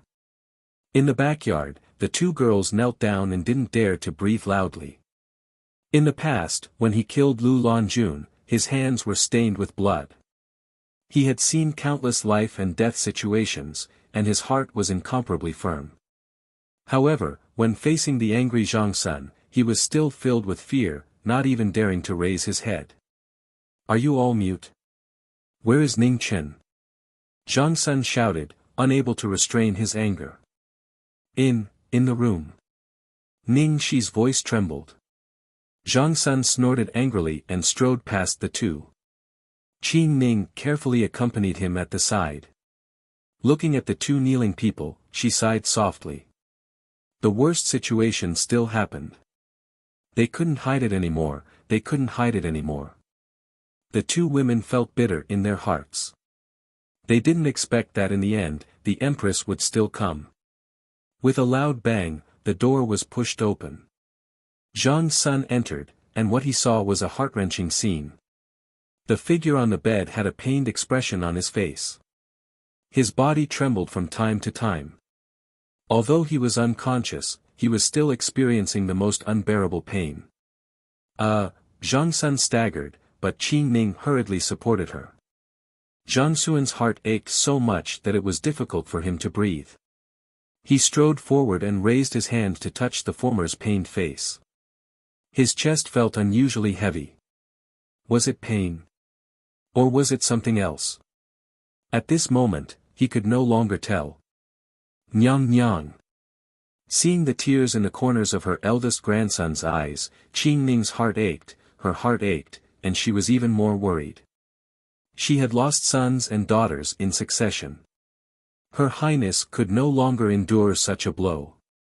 Ning Chen had gone through hundreds and thousands of tribulations to protect the people he treasured the most. Ning Chen had no regrets. After sensing Chang Sun's qi, the pain on his face lessened a lot. Maybe, subconsciously, he still didn't want Chang Sun to see his weak side. There was nothing difficult or easy in this world. The price to pay for killing the King of Calamity would eventually come. How difficult was it to fight against 3 disasters with 3 tribulations? No matter how many schemes there were, they would not be able to make up for this enormous difference. The disaster king died, but a portion of his consciousness remained. It merged into the 9 drops of phoenix blood, and at this moment, it erupted with destiny knowing great calamity. In the void of time and space, the 9 drops of phoenix blood formed a circle, trapping the candle of life that could be extinguished at any time in the middle. In the knowing destiny state, one did not believe in gods, Buddhas, or destiny. He only believed in himself. If he did not work hard in everything, he would only end up regretting it. His weak flame of life stubbornly held on. No matter how much pain he felt, he still didn't give up. The most crucial battle of life and death, without the sharpness of swords and sabers, was cruel and irredeemable. There was no other outcome. East of Grand Xia, in Wushuang City, a figure clad in white armor appeared. He no longer wore his blue robes. Xian Ji, who had fused with half of the power of the white cocoon, looked completely different. He wielded a destiny-ranked divine weapon and suppressed all voices of resistance. With the fall of the Lord of the Four Extremities, the forces of the Four Extremities in Wushuang City were torn apart. Xian Tian had left, and 3 Xiantian lords had fallen under Xian Ji's sword. A new era had arrived, and the eastern border of Great Xia was once again under the pressure of war. After the upheaval, the Four Extremities realm army was no longer as prosperous as before. However, a new disaster appeared. Tens of thousands of white mist insects descended, turning the war into a living hell.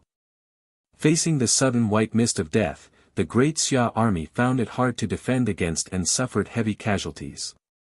Even the experienced Zhongyong Marquis and Jingwu Duke had no choice but to retreat again and again to reduce the casualties. After devouring flesh and vital energy, the white mist insects returned to their bodies.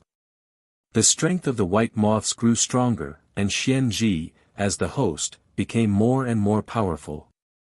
He became a new great threat to the divine continent. The consequences of the unfinished business of eliminating evil were finally revealed. The eastern border of Great Xia was shrouded in a terrifying white mist. Even Xiantian lords couldn't resist it and died with hatred. Great Xia needed time to find the weakness of the white mist insects. However, Xian Ji wouldn't give Great Xia this opportunity. He led his troops to attack and was determined to destroy all the defenses of Great Xia in the shortest time possible. In the western border of Great Xia, the eternal night cult exerted pressure at the same time. The lord of the first sacred hall came out, accompanied by the sect's daughter. The Great Xia god of war couldn't be distracted. The emperor who had lost his heart had changed his mind and appearance. He was full of demonic nature. Marquis triumphant return endured the pain in his heart and didn't show any mercy with his Yaoshi army saber. The heartless demon held the reincarnation demonic sword and fought the Great Xia god of war without showing any signs of weakness. They were both at the peak of the 5th tribulation, and their battle strength didn't lose to the 3 disasters. The army saber and demonic sword intertwined and killed each other.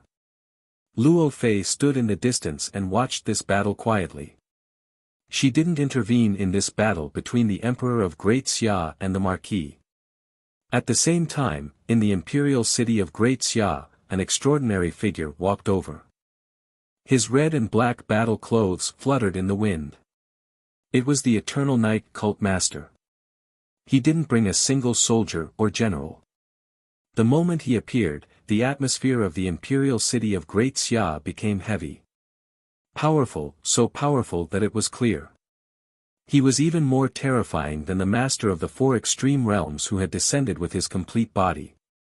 All the warriors in the imperial city felt it at the same time and couldn't help but tremble. In front of Marquis Jiming, the Eternal Night Cult Master stopped and looked at the guard in front of him. He said calmly, "Please inform your Marquis that an old friend has come to visit." The guard in front of the manor didn't have enough cultivation and couldn't feel the aura of the visitor.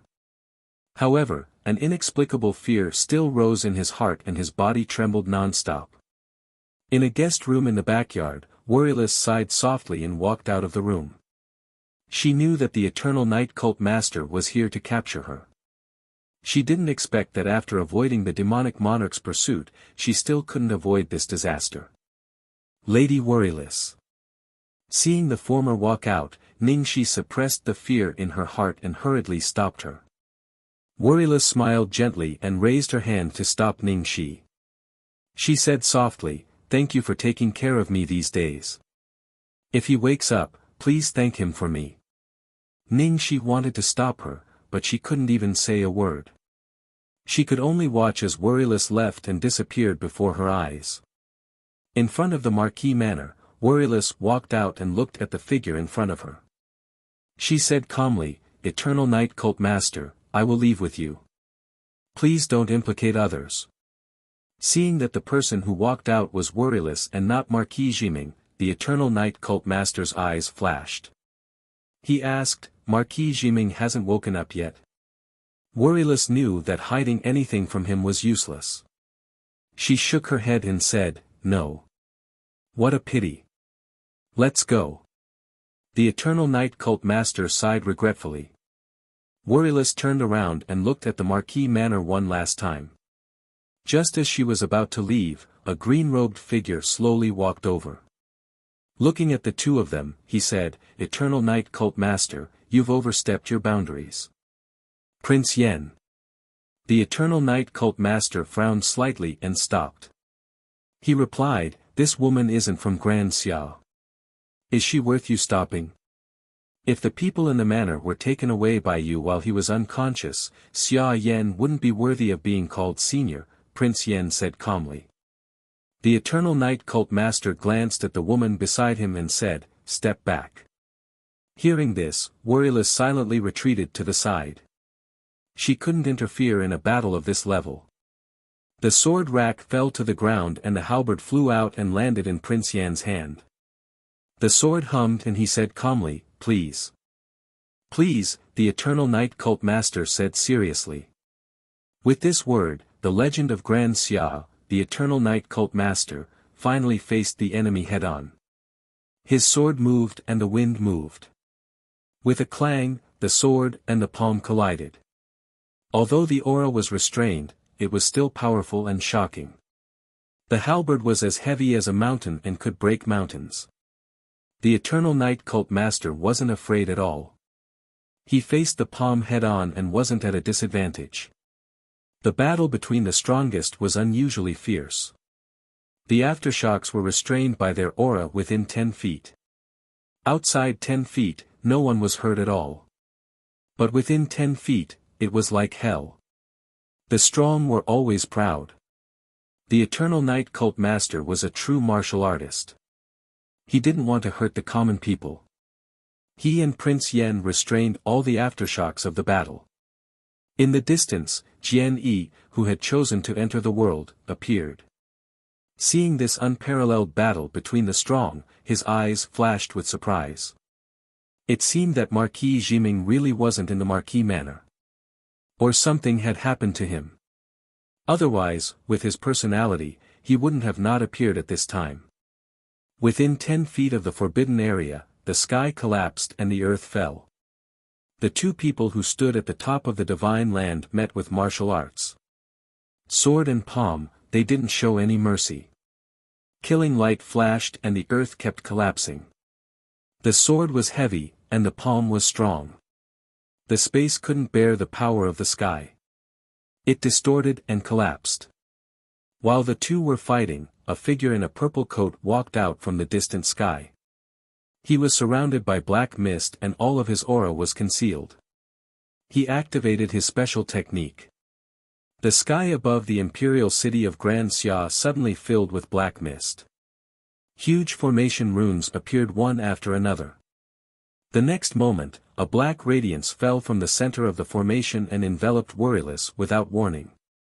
No one had expected this sudden change. Wuxia's delicate body trembled violently as she let out a painful groan. The descending black radiance carried an irresistible suction force. Wuxia tried her best to resist, but she was restrained first. She couldn't use her cultivation, and the origin of her Tao physique was continuously stripped away, turning into stars that sank into the formation. Zong Qinxiu, do you not trust me by interfering? The Eternal Night Cult Master glanced at the figure in the sky. Displeasure flashed across his handsome face as he said coldly. In the sky, Zong Qianxiu's lips curved into a cold smile. Please forgive me, Cult Master. The Tao physique is too important. I've overstepped my boundaries. There won't be a next time. The Eternal Night Cult Master snorted coldly. He flipped his palm and trapped Prince Yan, who wanted to help, to buy time for Zong Qianxiu. Seeing Wuxia's aura weakening, Prince Yan was finally enraged. He waved the sword in his left hand, and 3 swords flew out from the sword rack. They turned into a radiance that went against the current. The shocking sword intent shook the world. 3 swords in the sky, a pact of life and death. The strongest sword stirred up the wind and clouds as it soared into the sky. The terrifying sword aura caused all the swords in the city to tremble and prostrate themselves before it. Seeing the strongest sword in the world personally, the Eternal Night Cult Master's expression became serious. He leaped up and condensed True Yuan in his palms. Lightning descended from his hands, roaring and surging. The terrifying might caused the world to wail. The 2 ultimate moves collided with a loud bang. The shocking shockwave violently spread across the sky. In an instant, the world darkened and lost all color. In the Marquis manner, the unconscious figure on the bed was affected by the 2 supreme battle souls. His fingers moved so slightly that it was difficult to detect.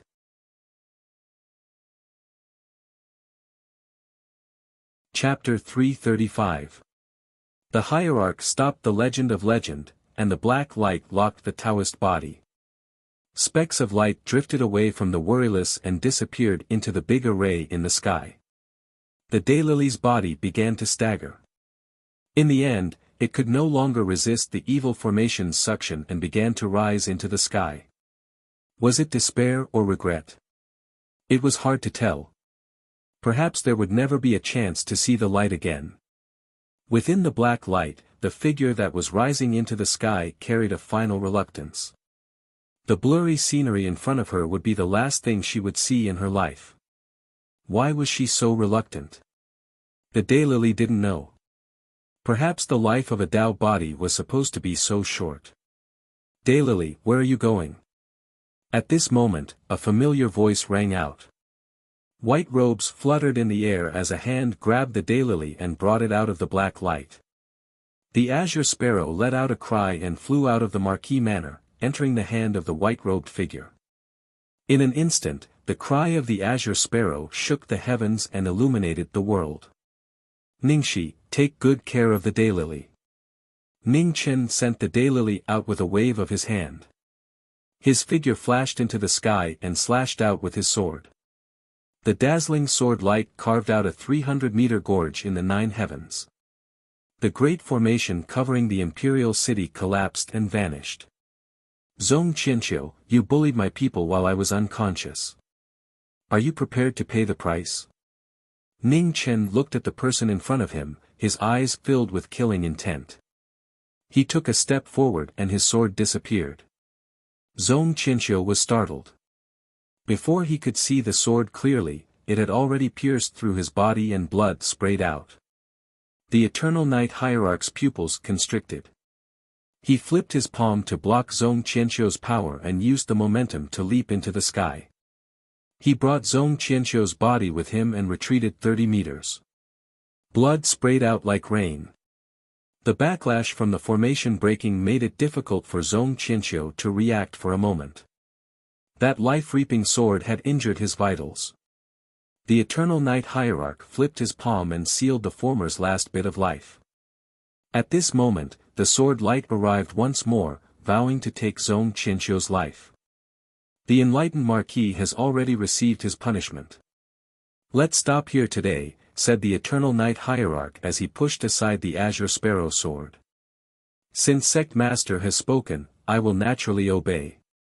I just don't know if the people of my Marquis estate would have their vitality completely stripped away by this grand formation if I didn't wake up today."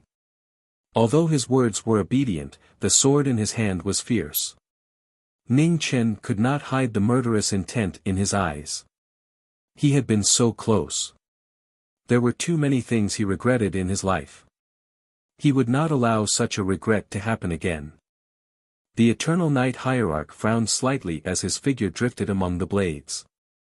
He was quite apprehensive for the time being because he was worried about Zhong Qianqiu's life. A watery afterimage flickered as the green sparrow sword's radiance followed closely behind Zhong Qianqiu's body.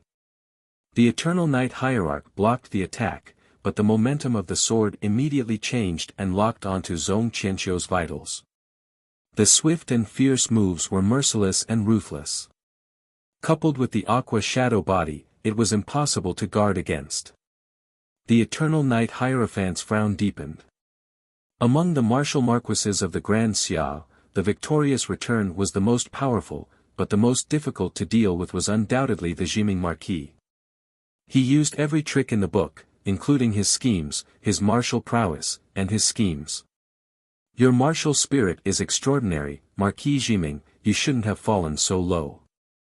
The Eternal Night Hierarch supported Zhong Qianqiu with one hand while condensing his yuan energy with the other to block the flashing killing light. If there were no wars in the world, Ning Chen would naturally want to be a gentleman. However, there are no ifs in this world. "Hierarch, don't you think so?" The words in the sword light carried a questioning tone. In this chaotic world, there was no room for righteousness and benevolence. The flames of war were merciless, and the Jiming Marquis Jiming was even more merciless. What a pity. The Eternal Night Hierarch sighed softly. He raised his finger to summon the wind and clouds. Raging waves roared and rolled, breaking the sky with one finger. The profound finger locked onto the body, making it difficult for Ning Chen to dodge. Ning Chen focused and clenched his left hand. The remembrance came into his hand, and the sword and blade were parallel. The three scrolls were opened together, and the three scrolls were combined once again. The sky rose and the earth fell, and a world of ice and snow filled the eyes. The scene of the beginning of the world appeared on the horizon. When the two collided, a berserk shockwave spread outwards. Bai Yi skidded back 10 steps before stopping herself. She took a step forward and charged forward once more. "That's all for today. Jiming Marquis, we'll meet again if fate wills it." The valiant figure in the aftermath of the shock wave gradually dispersed and disappeared in the blink of an eye. Wherever the tip of the sword passed, only an afterimage was left. Ning Chen looked at the person who left with a cold gaze. The Eternal Night Hierarch was indeed extraordinary. He was as strong as a monster. In the distance, Jian Yi sheathed the broken sword that was about to be unsheathed and turned to leave. Prince Yan waved his hand, and the 4 swords fell and returned to the sword rack. He looked at the young junior in front of him and said calmly, "It's good that you're awake." "Thank you, senior." Ning Chen bowed respectfully. Fortunately, senior made a move. Otherwise, there would be no chance to redeem today. Prince Yan nodded and did not say anything else as he walked away. In front of the Marquis residence, Ning Chen watched as senior left. In the past, he thought that Senior was omnipotent and relied on him a lot. However, after today's battle, he realized that there was a limit to a person's strength. Once Senior was delayed, the people around him would also be in danger. He did not want something that he would regret for the rest of his life to happen again. He had to be more ruthless than before. In this chaotic world, there was no room for naivety. In the Weiyang Palace, Ning Chen came to see Zhang Sun. After this battle, Zhang Sun's body was even worse. She was bedridden in the palace and could not withstand any more storms. Zhang Sun, who had once sheltered the younger generation from the wind and rain, was gradually growing old. Her beautiful face was covered with traces of wind and frost, making people feel sad. Empress, the battle will end soon. Once Grand Xia wins, I will bring Zi and Sinew back to serve you. Ning Chen held Zhang Sun's hand and said softly with tears in his eyes. A pure child's heart was revealed silently in his tears. If one said that Zhang Ming was heartless, it was because he was forced by the world. Only by being heartless could he better protect the people around him. Sister Qing Ning, take good care of Empress. Ning Chen said softly and left. His aura was as cold as ice, without a trace of gentleness. In the barbarian palace of the barbarian dynasty, the barbarian king was sitting on the throne. Suddenly, he stood up and looked at the cyan armor that appeared in front of him. Zhongming Marquis. Ning Chen had changed into the cyan armor that represented the Grand Xia's martial Marquis status. The barbarian king was extremely clear on what this meant. At this moment, the person in front of him was just the Grand Xia's Zhongming Marquis. Zhongming Marquis, if we fight in the barbarian palace, what do you think are your chances of winning? Words are useless. Please. Sword and saber appeared in the barbarian palace. They had come to seize karmic luck. This battle had already been decided and there was no turning back. The barbarian palace suppressed the karmic luck of a dynasty. As the ruler of a dynasty, the barbarian king possessed endless karmic luck. As long as he didn't leave the barbarian palace, he would be in an undefeatable position. This unavoidable battle unfolded in the barbarian palace. The barbarian king stamped his foot and punched out. The sound of it breaking through the air was deafening. With a loud bang, blood spilled out of the barbarian king's mouth. The cyan figure that hadn't moved in the slightest took this punch and took half a step back. Barbarian king, the Zhongming Marquis has returned the favor to you. A punch for a punch. This was the punch he had used to stop the master of the four extreme realms from escaping. After this punch, the Zhongming Marquis' body erupted with power. Light flashed in the barbarian king's eyes. His fist collided with the saber light. The majestic power of the collision surged in the barbarian palace. Lines of formation appeared indistinctly, protecting the main hall from being destroyed by the powerful aftershock. Putting aside his personal feelings and steeling his heart, Ning Chen's sword and saber constantly flashed with cold light.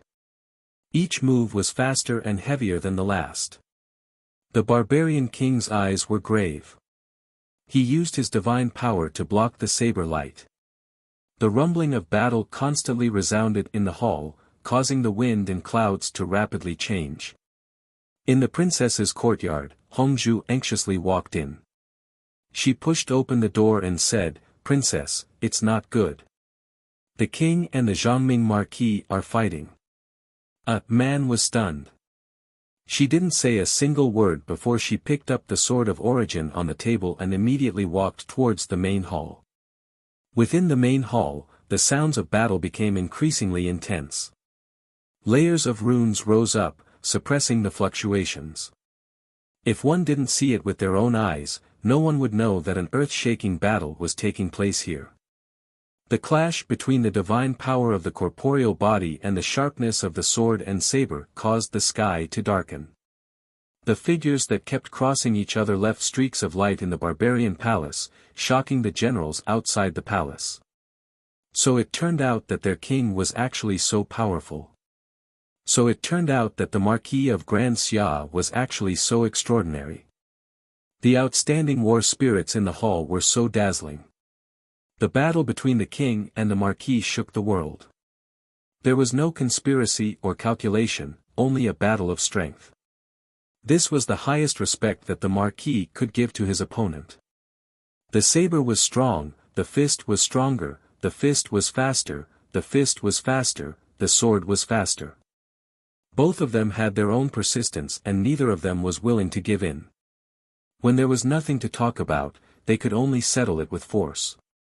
Only the winner had the right to speak. "Zhongming Marquis, have you realized?" Seeing that the young man in front of him was no longer the same as before, the barbarian king stepped on the ground and the airwaves around him soared into the sky. In the depths of the barbarian palace, the blood-red halberd that suppressed fate flew out with a violent red light and fell into the barbarian king's hands. The halberd struck down with a loud explosion. Ning Chen blocked it with his saber and his legs sank into the stone floor. His qi and blood surged violently. At this moment, a phoenix cry resounded through the 9 heavens. Drops of phoenix blood rushed out of the body of the Zhongming Marquis and condensed into an illusory figure of the phoenix. A terrifying pressure swept out. The Hall of Eternal Life had researched the cultivation method of the phoenix body for more than 10,000 years. Now that it had appeared, it instantly displayed an unparalleled sense of oppression. Other than the real phoenix, Ning Chen became the person with the most phoenix blood in the world. He also became the first person in 10,000 years to condense the shape of the phoenix. The illusory figure of the phoenix was red with a dazzling golden light.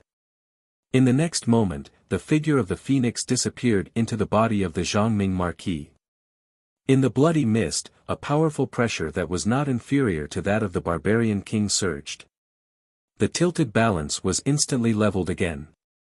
The saber and the halberd collided. The formation guarding the barbarian palace finally could not withstand the terrifying aftershock and quickly collapsed. "Don't fight." At this moment, a slightly angry voice sounded outside the hall. Man rushed over and saw the two people fighting fiercely in the hall. For the first time, anger appeared on her beautiful face.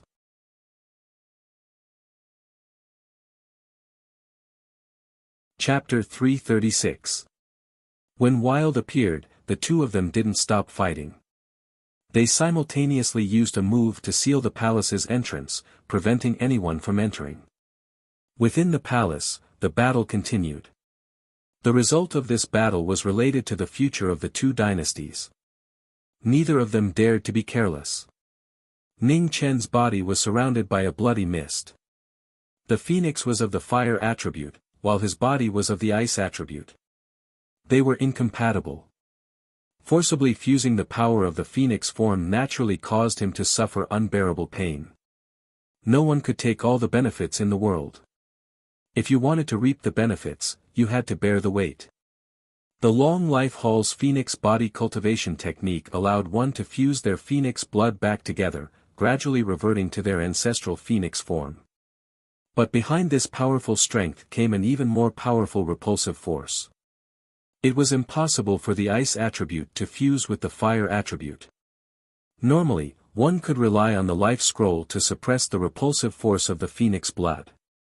But now that the phoenix form had been condensed, suppressing it was harder than ascending to the heavens.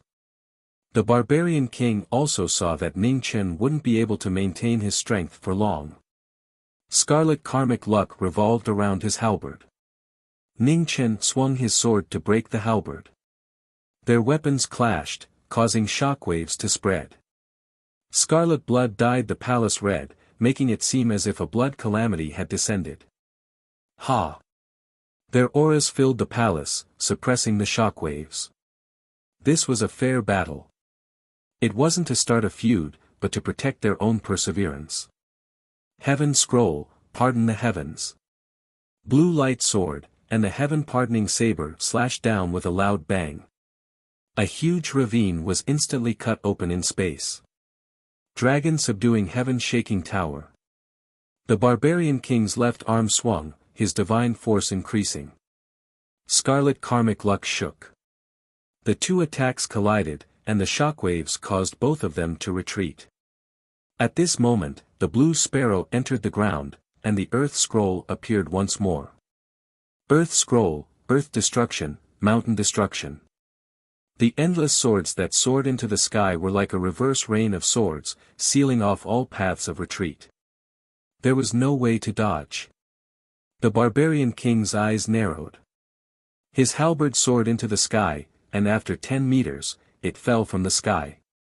The sword images scattered, and a strand of black hair fell to the ground. A sword light slashed across the barbarian king's face, and blood flowed out. The barbarian king coldly snorted. He spun his halberd in a circle, and a violent force pierced through the sword shadows, directly penetrating through them. Ning Chen used both his sword and saber to block the attack. With a loud bang, he was pushed back half a step. Blood trickled down from the corner of his mouth. The brilliant battle was difficult to determine a victor. A martial Marquis of a dynasty, a mighty ruler of a dynasty. At this moment, no one held back, using all of their strength to display all of their abilities. The faint sound of the phoenix echoed in the hall. The repulsive force was getting more and more difficult to suppress. Ning Chen knew that a prolonged battle would be disadvantageous for him. He circulated the two scrolls of heaven and earth at the same time. His Shen Yuan was pushed to the peak. His saber and sword struck out. Both the saber and the sword struck out at the same time, and a strange phenomenon appeared in the sky. The boundless saber intent turned into a disk of clouds that descended, and the earth sword tide surged. The strange change in the sky had a world-shaking might that made people feel that the end of the world had arrived, and fear rose in their hearts. Seeing this, the barbarian king held his halberd in front of him. A violent red aura spiraled around his body. His entire body erupted. The collapsing aura turned into smoke and scattered. The cloud of swords also disappeared. The saber and sword fell, stabbing into the ground. At this moment, a stone-colored figure appeared in front of the barbarian king. He held the blood-red halberd in one hand and formed a sword with the other. The sword pointed at the barbarian king's heart. "Barbarian king, you've lost." The sword stopped an inch in front of the barbarian king's heart. Ning Chen let go of the blood-red halberd and took a step back. The phoenix image left his body and collapsed. Drops of phoenix blood turned into streams of light that flowed into Ning Chen's body. The powerful pressure immediately disappeared. The barbarian king's eyes were filled with shock. However, a king had a king's bearing. He restrained his shock and waved his hand, returning the blood-red halberd. He said, "The winner takes all. Come with me." Dense mist floated in the depths of the barbarian palace. A berserk pressure revolved around the halberd, making it difficult for people to approach. Ning Chen looked at the surging aura of the barbarian dynasty. His expression became serious. The Nianqing flew out and floated in the air. A moment later, a powerful suction force appeared. The red aura around him immediately poured into the halberd like a tide. At the same time, the pure white blade began to change color, gradually turning into a bright red color. It was abnormally dazzling. There were countless inheritances in the world. Sects, aristocratic families, large sects, they all came in different forms. However, the most difficult to establish was a dynasty. Controlling a dynasty's territory and controlling the well-being of its people meant that the amount of karmic luck it possessed was far from what an ordinary sect could compare to. The barbarian king had established his dynasty for over 600 years. His karmic luck was boundless. Although it couldn't compare to the Grand Xia, it still couldn't be underestimated. The blood-red blade's aura was berserk and sharp. It contained the barbarian dynasty's 100 years of karmic luck. Ning Chen waved his hand and an extremely cold qi sealed the blade, stopping the flow of karmic luck. "Many thanks. I'm sure the Grand Xia's gift will satisfy you," said Ning Chen calmly. "I'm looking forward to it," replied the barbarian king. Ning Chen didn't say anything else. He said his goodbyes and left. In front of the barbarian palace's main hall, the door opened. Wild was standing at the front, her face filled with anger. Ning Chen walked out and looked at her. An apologetic expression flashed across his face. Sorry. Wild walked up and lightly hit him on the head. She said unhappily, you can't fight. Wild had carefully memorized the things Qin Ning had taught her. However, the little girl was kind and couldn't bear to use force. Compared to the violent Qin Ning, she was much lighter. Ning Chen nodded and solemnly promised, just this once. There won't be a next time. Only then did a man give him a smile and forgave him. Within the main hall, the barbarian king helplessly shook his head when he saw this. This girl really didn't know how much her father had sacrificed this time. Now, he could only hope that this kid's promised gift would be able to make up for some of the barbarian dynasty's losses. Although he was dissatisfied, that was only because of personal matters. Disregarding that, the barbarian king felt more admiration for this young man. His tenacity and hard work far surpassed the reliability of someone his age. The Grand Xia was fortunate to have this person. The Grand Xia's Empress Changsun was truly the most admirable woman in the world. Back then, she had ignored her reputation and the Grand Xia's fury to protect this youth. Now, he had grown to such a shocking level. Only this kind of kindness could make the current Jiming Marquis protect him at all costs. Shi Qing, who was wearing a green battle robe, didn't stop and headed towards the east of the Grand Xia. The disaster of the insect swarm was still spreading everywhere. Two of the Xiantian experts of the Great Xia dynasty had already fallen. In the face of the endless white fog insect swarm, the Hotian experts were not of much use. Only the Xiantian experts could barely resist it. The pressure on the Xiantian experts of the Grand Xia was unprecedentedly heavy. In order to protect as many people as possible, they had no choice but to face the terrifying white fog insect swarm. Ning Chen arrived at the eastern border but didn't immediately take action. This time, he had to deal with all the four extremities in one go and completely end this war. The scattered insect swarm was difficult to completely eliminate. Ning Chen was waiting, and so were the others. The insect swarm was deadly. The heavily injured white moth was recovering day by day. Xianji's strength was also increasing day by day. At this moment, time became so important that it made it hard for people to breathe. Four extremities sacred ground. After Wan Fengchen returned with the four extremities realm masters, he never left. Meng Xuanji appeared in the sacred ground. Looking at the red-robed figure in front of the tomb, she said in a low voice, "Saint, are you really going to hide here forever?" The once bustling sacred ground was now silent. The figure in front of the tomb didn't move at all. There was no response. Coward. Meng Xuanji snorted coldly and turned to leave. Ning Chen had already told her how to deal with the white fog insect swarm and how to seal the passage between the two dynasties. Unfortunately, he was still unconscious when she left. She had to find another blade expert. Since she couldn't count on Wan Fengchen, there was only one person left. Tianqin General Family's Jiang Hua. Tianqin City, General Family. Meng Xuanji came. When Jiang Hua heard that the realm master had died in battle and Ning Chen was unconscious, he was shocked and at the same time, he nodded solemnly and agreed. The two of them left on the same day, flying into the sky and disappearing into the spatial turbulence. Half a month later, Meng Xuanji and Jiang Hua came to the manor of the Marquis of Jiming. They came to see the forgotten sorrow and to borrow the sentimental blade. After the previous disaster, the forgotten sorrow had only been awake for a few days. Her body was abnormally weak and she couldn't fight anymore. The forgotten sorrow was the most important person to seal the passage between the two territories. Seeing her in such a state, Meng Xuanji's heart sank. Fortunately, Ning Chen woke up so it wasn't all bad news. "Miss Meng, the Marquis said if you come, you can go directly to the brave and loyal Marquis camp. Ruo, she whispered. Many thanks. Meng Xuanji responded and left with Jiang Hua. Inside the brave and loyal Marquis camp, Ning Chen sat quietly waiting. Jiming Marquis, you've waited for so many days. Are you confident?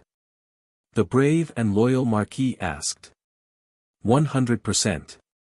Ning Chen calmly replied. Before his voice fell, Ning Chen narrowed his eyes and looked outside the tent. They're here. In the distance, two figures walked over. The guards stepped forward to stop them, but before they could touch them, they disappeared. When they reappeared, they were already outside the commander's tent. Luan Fengchen didn't come. Seeing the person who came was Jiang Hua, Ning Chen looked at Meng Xuanji and asked. He won't come. Meng Xuanji shook her head. What a pity, let's go. Ning Chen sighed softly and immediately walked out of the tent. Originally, he had other things to do, but now he could only take one step at a time. Just as the three were about to leave the camp, a red-haired figure slowly walked over.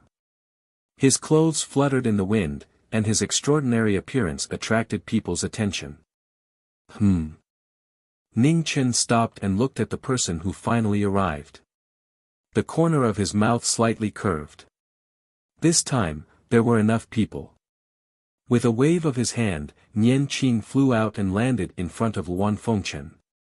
The blood-red blade was awe-inspiring and dazzling.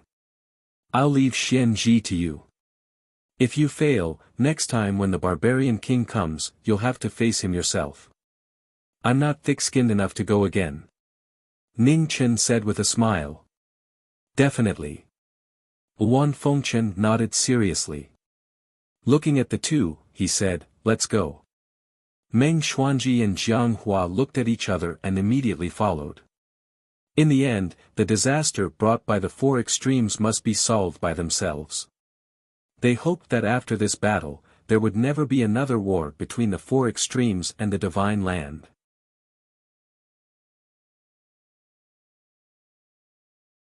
Chapter 337. On the eastern border of Grand Xia, the loyal and brave Marquis led his army to counterattack.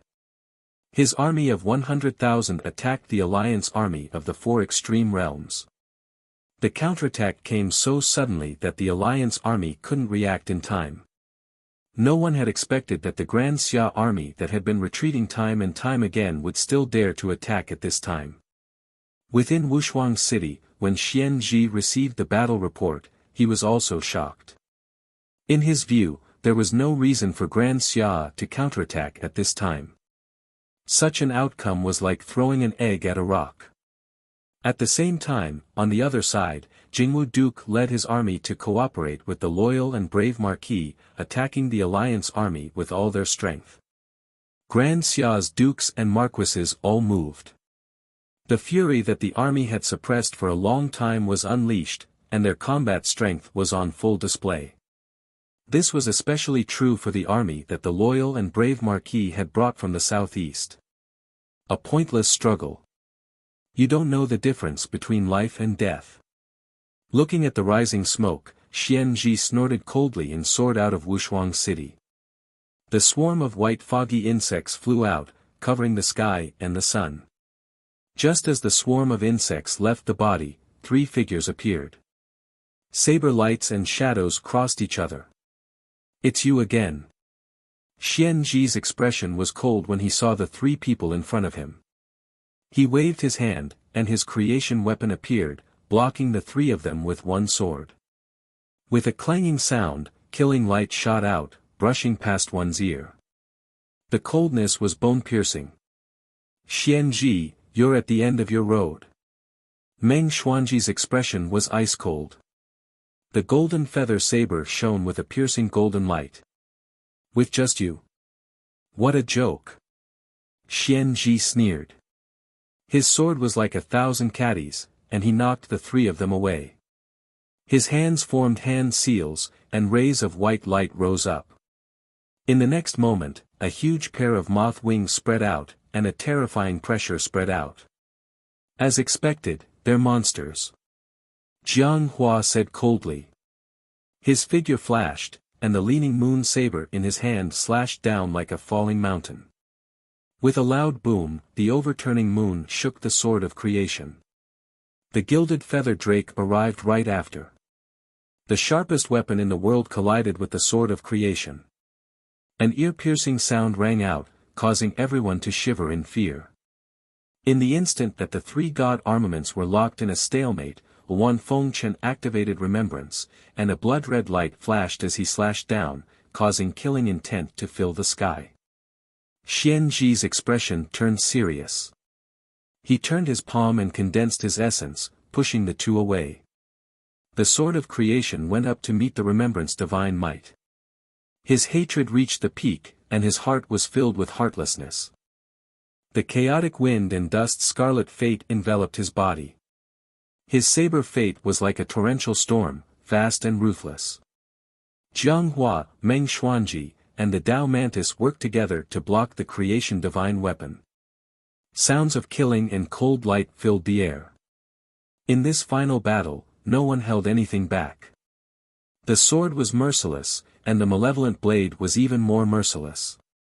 The four people's bodies were dyed red. Xian Ji had the white moth's evil origin, and his self-healing ability was extraordinary. He was injured but not killed. Even though he was fighting 1 against 3, he wasn't at a disadvantage. However, the three of them didn't panic at all. They raised their cultivation to the limit and cooperated with each other to eliminate the source of the disaster. The clashing sounds became more and more frequent. In the blink of an eye, dozens of life and death moves had been exchanged. The three of them took turns to fight. Their weapons constantly clashed, scattering specks of starlight. The weapons wailed, as if they were crying for this battle of life and death. From chaotic wind and Jiang Hua, Meng Xuanji had unknowingly become the main attacker. She waved the golden feather saber, and every move she made collided with the creation divine weapon. Nian Qing and Qing Yu supported each other. The three strongest sabers in the world clashed, creating a shocking scene. Xian Ji, who was fighting, gradually felt that something was wrong. However, in a battle of life and death, how could he be distracted for a moment? The crisscrossing lights covered his doubts. Clang! There was another violent collision. After an unknown number of moves, the divine weapon of creation let out a mournful cry. A dazzling crack appeared and quietly spread out. Jiang Hua and Chaotic Wind saw this and combined their sabers, slashing down at the same time. Xian Ji subconsciously waved his sword to block, but with an ear-piercing crack, the creation divine weapon was broken and scattered. Ah! Nian Qing and Qing Yu broke the creation sword and landed on Xian Ji's body. In an instant, blood blossomed, dyeing his white armor red. Damn it! Xian Ji flipped his palms, enduring the pain, and slammed them on the two's chests. Vigorous True Yuan exploded, instantly sending the two flying. Blood splattered, dyeing the horizon red. The three were all heavily injured. After 100 feet, the two sabers returned, and killing lights rose again. Meng Xuanji also rushed forward, the golden feather saber unparalleled sharpness chasing after his soul. The three creation divine weapons trembled at the same time, and killing intent completely erupted from them. You can't be forgiven. Xian Ji grabbed the two sabers with both hands. Evil Yuan rose around his body, summoning the white fog bug tide. The golden feather saber entered Xian Ji's body, bringing out a pool of blood. But at this moment, the endless white fog in the distance rapidly flew back, covering the sky and the sun. The bug tide quickly merged into Xian Ji's body. In the next moment, a dazzling white light soared into the sky. All the energy gathered, and the evil Yuan was refined to the extreme. The three of them were the first to bear the brunt. They were affected by the evil Yuan and retreated several steps. Can such a monster really be killed? You're not lying to me, right? Jiang Hua wiped the blood from the corner of his mouth, mocking himself. I don't know. Ning Chen said we could kill him. If he's lying, then let's go find him while he's still alive, said Meng Xuanji gravely. Ha, if I believe him, I'd rather believe that there are ghosts in this world. Jiang Hua looked at the monster in front of him. Let's not talk nonsense. Be careful, we might have to go all out next.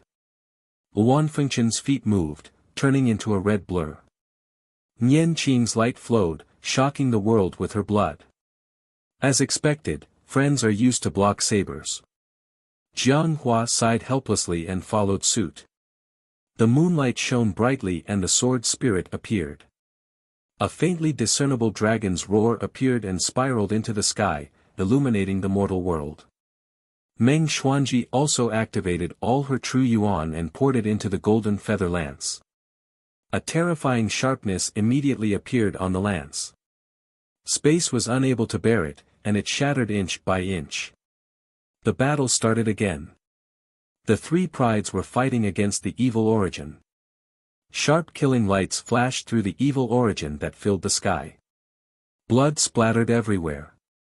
It was hard to tell whether the evil origin would be victorious or the evil origin would be stronger than the evil origin. Just as the three of them were bathed in blood, in the Lihua dynasty's camp, Bai Yi appeared. After taking 2 steps, his appearance completely changed. In the commander's camp, Genie Marquis and a few other generals were discussing the battle.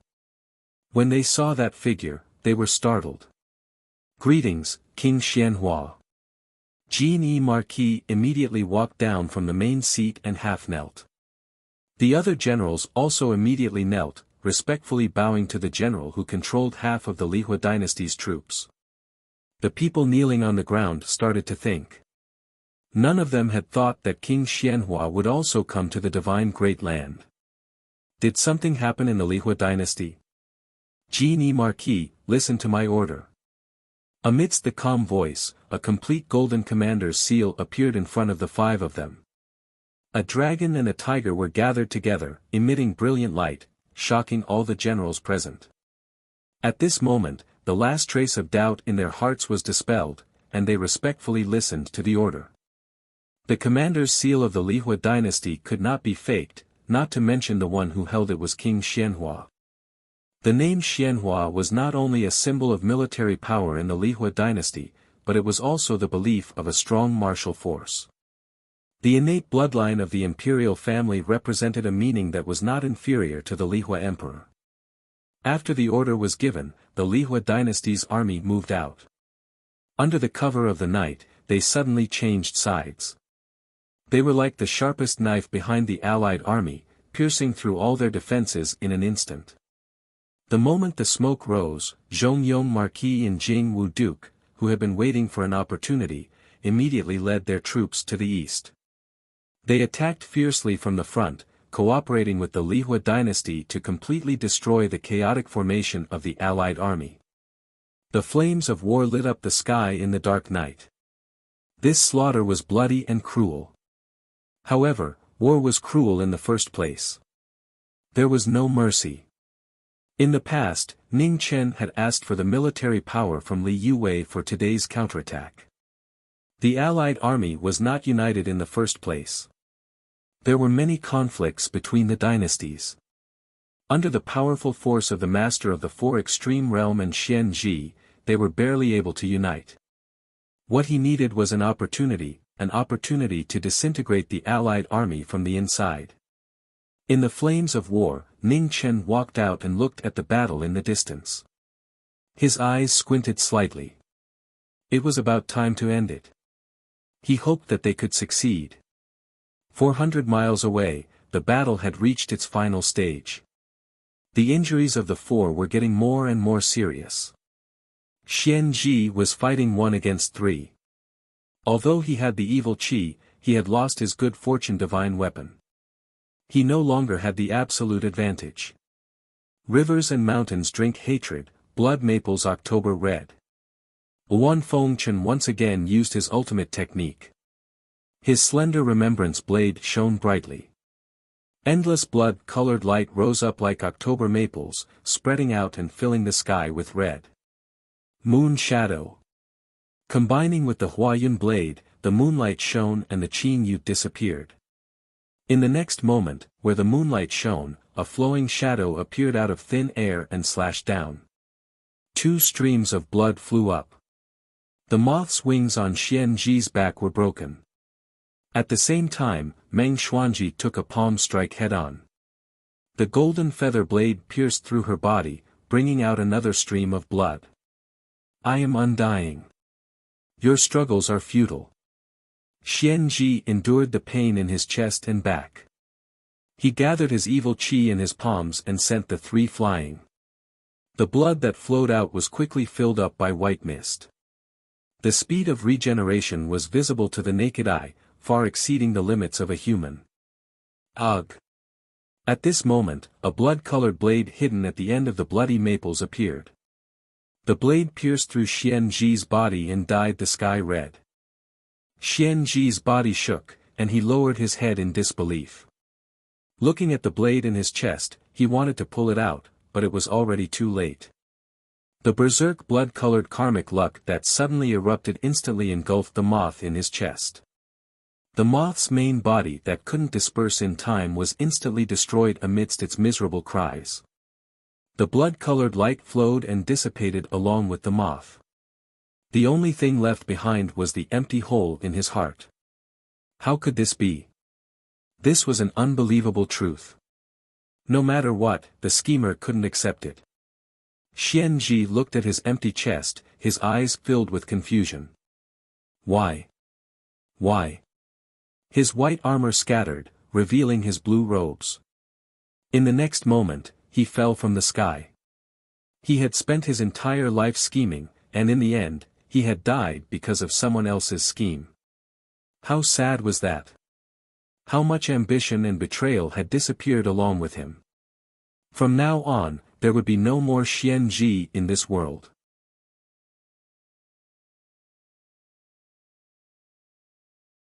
Chapter 338. Xian Ji died in battle and the Four Extremities Alliance suffered a crushing defeat. The calamity of the Four Extremities finally came to an end. Ning Chen handed the Yin Yang Jade to Luan Fengchen. The Lihua dynasty's army and the remnants of the Four Extremities Alliance entered the spatial tunnel in Ascension Valley and used the teleportation formation in the sacred land to return to the Four Extremities realm. The Yin Yang Jade was then destroyed by the Golden Feather Centipede, completely cutting off the path between the 2 realms. However, Wurilus had lost half of her Tao source and her strength was greatly reduced. She could not attempt to seal the spatial tunnel. After the calamity of the Four Extremities ended, the Eternal Night sect did not move and fell into silence. The Great Xia finally welcomed a short period of peace. The remaining martial marquises could also breathe a sigh of relief. At this moment, the peace in front of them was extremely precious. Almost half of the 10 martial marquises of the Great Xia died in just 5 years. This was the heaviest loss of the Great Xia in the past 1,000 years. The war temporarily stopped and the martial marquises took the time to heal their wounds. After years of fighting, almost every martial marquis had accumulated new and old wounds. They needed a long time to rest. Qi was naughty and was chased around the courtyard by Ning Shi. When Ning Chen returned, Qi-er's mother sent the little prince over to be taught. The backyard of the Marquis Manor was much livelier than before. After the calamity, Wurilus could not travel for a short period of time. Staying in the Marquis Manor was the best choice. Ning Chen rarely stayed in the manor for a few days. He did not travel all day. During the day, he spent most of his time in the Weiyang Palace with Qing Ning to take care of Zhang Sun and help with political matters. After the chaos of the Confucian sect, only Hua Prince and Yan Prince were left in the Great Xia imperial family. Needless to say, even Hua Prince, who had fought with the Great Xia Emperor all his life, did not have any interest in the throne. The choice of the new emperor of the Great Xia fell on Qi without any doubt.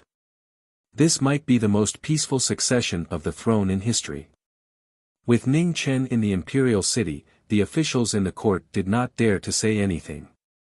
However, although the choice of the throne was decided, was still too young. Who knew how many years it would take for him to take over the throne? The matter of choosing a new Marquis was once again put on the agenda. The candidates were still the two people that Zhang Sun had mentioned at that time, the head of the Supreme Court, Kong Yu, and the Marquis of Anling. Ning Chen's final answer was Marquis Anling, which also surprised all the officials in the court. Everyone knew that the current head of the Dali department was a trusted aide promoted by Marquis Jiming. In terms of merit, he didn't belong to Marquis Anling at all. They thought that the final candidate would be the head of the Dali department, but they didn't expect such a change. Kong Yu didn't understand. The first time he mustered up the courage to come to the Marquis's residence to ask why, but he wasn't able to enter. The next day, he was directly transferred out of the imperial city by an imperial decree and sent to the southeastern region of Great Xia. This result shocked the officials in the court. They didn't understand what the Marquis meant by this. When Kong Yu left the capital, Ning Chen only left a few words for him. Come back with your own ability. My position is yours. In the southeast of Great Xia, adjacent to the Meniang country, there were constant wars. Ning Chen's intention was clear, he wanted Kong Yu to personally experience the cruelty of war and the burden that every martial marquis had to shoulder. A martial marquis of Great Xia not only represented glory, but also responsibility. After Marquis Anling was conferred the title of Martial Marquis, the An clan prospered and became the most popular clan in Great Xia. Ning Chen didn't care about these things because news came from Northern Meng that Ming Yu was coming. The Emperor of Northern Meng personally coming to Great Xia was no small matter. The two dynasties had only stopped fighting for a few years and the relationship between them was still tense. This time, Ming Yu came as the emperor of a dynasty, giving Ning Chen a headache. He still didn't understand what this little girl wanted to do, and Zhang Sun handed over the reception to him. For a time, he was so busy that he didn't know where to go. Half a month later, Northern Meng's team entered Great Xia and would arrive soon. Everyone in Great Xia was nervous. The Emperor of Northern Meng had personally come. As long as they entered Great Xia's territory, their safety was the responsibility of Great Xia. No matter what, no accidents could happen. Ning Chen wasn't too worried about Ming Yu's safety. Northern Meng's visiting team was escorted by 3,000 circular blade imperial guards. Most importantly, Yang Hong was also here. He was Fan Lingyue's most trusted subordinate in the past.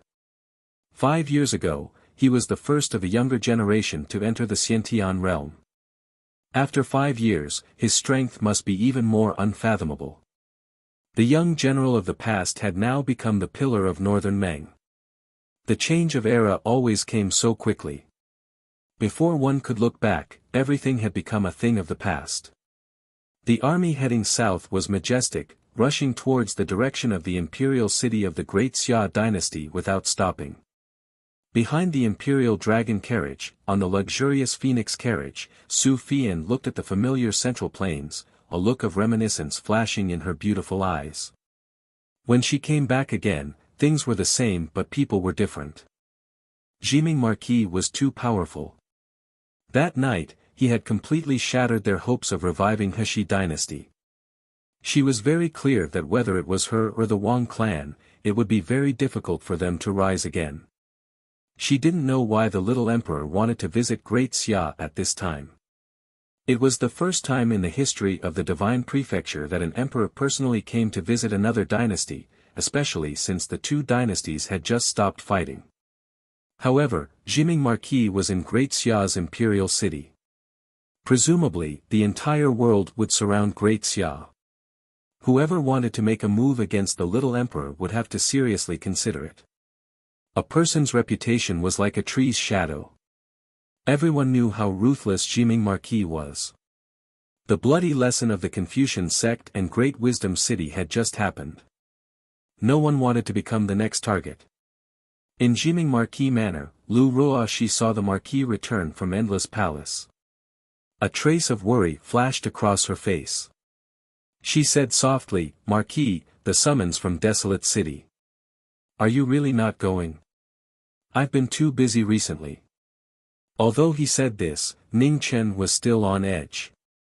Mu Bai was obviously settling accounts at an opportune time.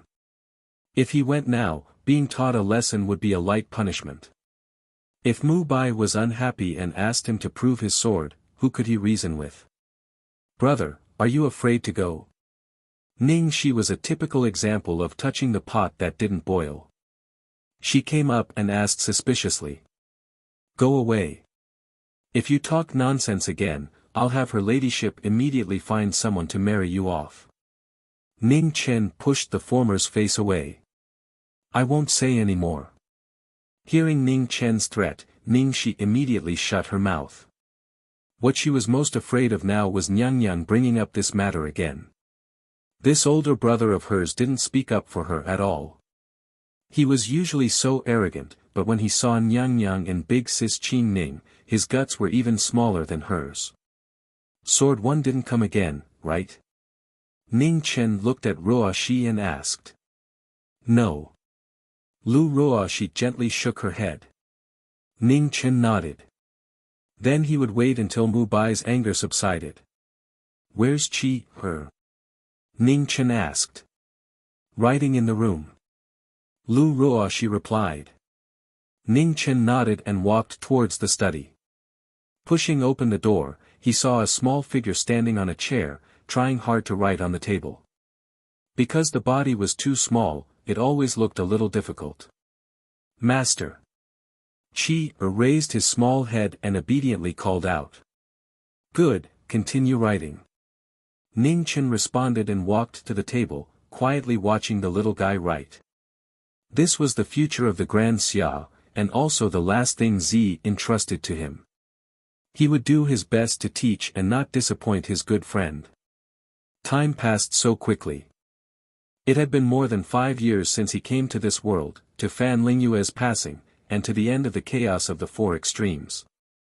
The change of era was inevitable, and the future would ultimately fall on and Mingyue's generation. The only thing he could do was to do his best to deliver an era of peace. He had finally completed half of the task Fan Lingyue entrusted to him before his death. The matter of the four extremes had basically been resolved. Next was the Eternal Night Cult. He was very clear that the current peace was just the illusion before the storm. Once the two sides went to war again, it would be the real decisive moment. The Eternal Night Cult's foundation was bottomless, especially this Eternal Night Cult leader who had been silent for so many years. If he said he didn't have any ulterior motives, no one would believe him. Fortunately, Zhong Qianxiu had suffered a blow from his sword. Even if he didn't die, he wouldn't appear again in a short period of time.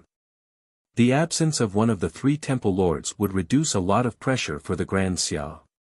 In addition, the whereabouts of the no scroll that the headmaster in Dao Kuei had mentioned were still unknown. This was something he had been worried about. From the headmaster's words, it wasn't hard to tell that the no scroll would play a big role in the future, so he had to continue searching for it. In the next half a month, Zhang Sun came to the Marquis mansion again because there was news from northern Meng. Mingyue had said that she would stay in the Marquis mansion. This was related to the face of the dynasty, so Zhang Sun naturally couldn't be careless. The number of maids in the Marquis mansion was already pitifully small, and coupled with the fact that there were so many of them getting married over the years, he basically couldn't find one even after walking around the mansion for half a day. Seeing this situation, Zhang Sun frowned immediately. An imperial decree was issued, and the maids in the palace were immediately sent to the Marquis mansion in batches. For a time, the empty Marquis mansion became unusually lively. In front of the mansion, Ning Chen felt a little dizzy when he saw so many beautiful maids. He wanted to say that there was no need for so much trouble, but before he could open his mouth, he was glared at by Zhang Sun, so he didn't dare to say more. 3 days later, the team from Northern Meng finally arrived. The mighty team entered from the North City Gate and rushed towards the Marquis mansion. The 2 most distinguished people of Northern Meng sat in the Dragon and Phoenix chariot, one at the front and the other at the back. On the Dragon chariot, an excessively handsome young emperor with supreme majesty sat quietly. After 5 years, the little girl from back then had gradually grown up, holding up the sky of northern Meng with her delicate body. The Great Xia had a place specially for receiving foreign guests, but since the emperor of northern Meng had already spoken, no one would speak out against such a small matter. Beside the dragon chariot, a gentle and beautiful woman followed quietly, her focused eyes never leaving the little figure on the dragon chariot. In Zijing's eyes, there used to be only the military counselor of northern Meng, but now there was only Mingyue entrusted by the military counselor. Seeing Zijing, a strange look flashed across Ning Chen's eyes. This woman was finally going to enter the innate realm. He didn't expect Fan Lingyue's judgment to be so amazing.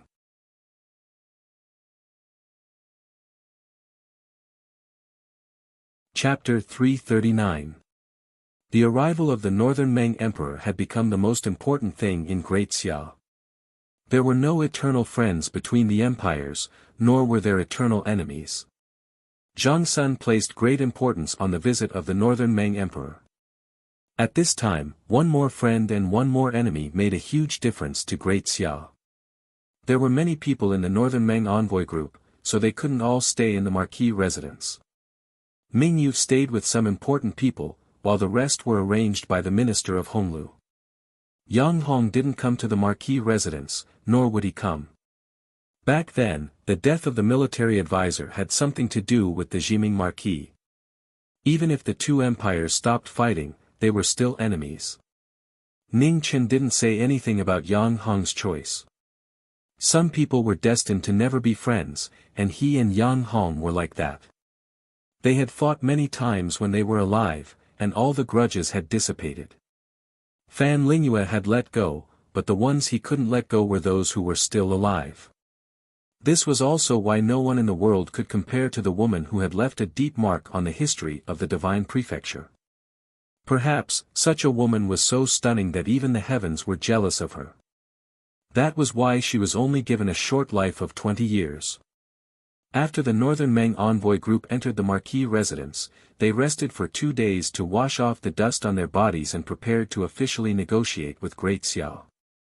The matter of receiving the foreign guests was handled by the minister of Honglu, so Ning Chen didn't want to interfere. Normally, the emperor of a dynasty wouldn't visit another dynasty. Since Mingyu came personally, there must be something she couldn't solve. Being in another dynasty, the guards around Mingyu were even tighter.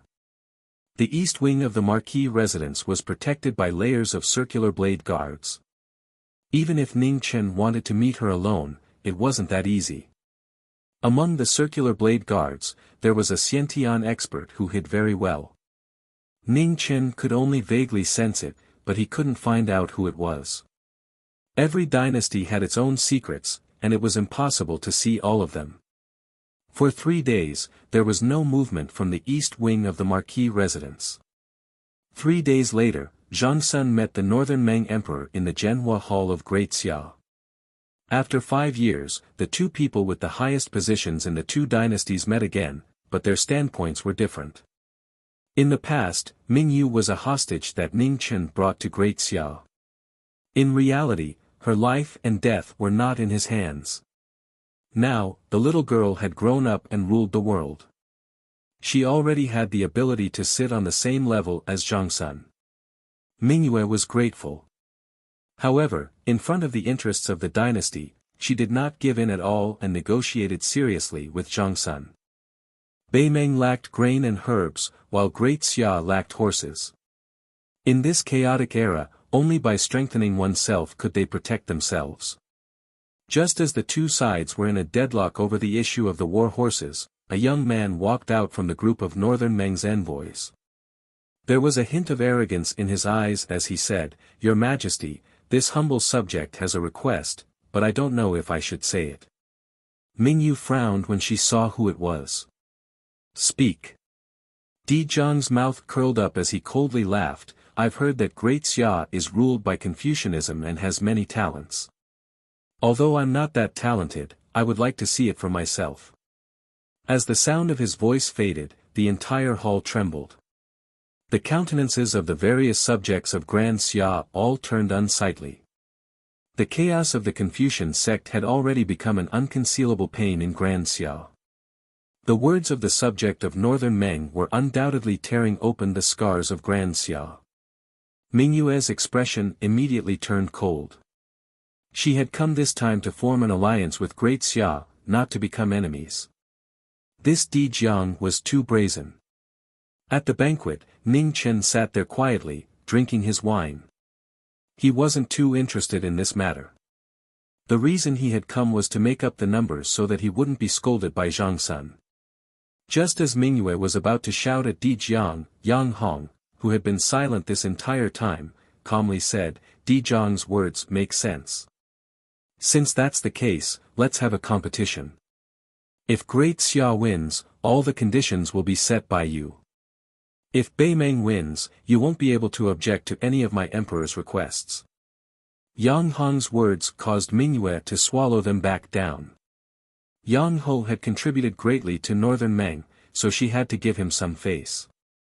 "How should we compete?" Zhang Sun frowned. "One civil round, one martial round. As for the third round, there shouldn't be a need." After saying that, Yang Hong looked at the subject who had spoken and said coldly, "Di Jiang, you will compete in the first round. If you lose, there's no need to return. I will definitely not let you down." Di Jiang cupped his fists and bowed, his eyes filled with pride. Since Beimeng had already made their move, Great Xia naturally couldn't show any weakness. Zhang Xuan's gaze swept over the disinterested Ning Chen, so he didn't force him and chose another person. Minister of Honglu. Zhang Sun looked at one of the 9 ministers, the Minister of Honglu. "You can go." Of the 9 ministers, other than the Minister of Guanglu who had died in the Confucian sect's rebellion, the Minister of Honglu had the best literary talent. It shouldn't be too much of a problem for him to deal with this youth from Beimeng. "Yes." The Minister of Honglu stepped out and respectfully bowed, accepting Zhang Xuan's order. "Please choose a poem, a song, or a song," Di Jiang arrogantly said.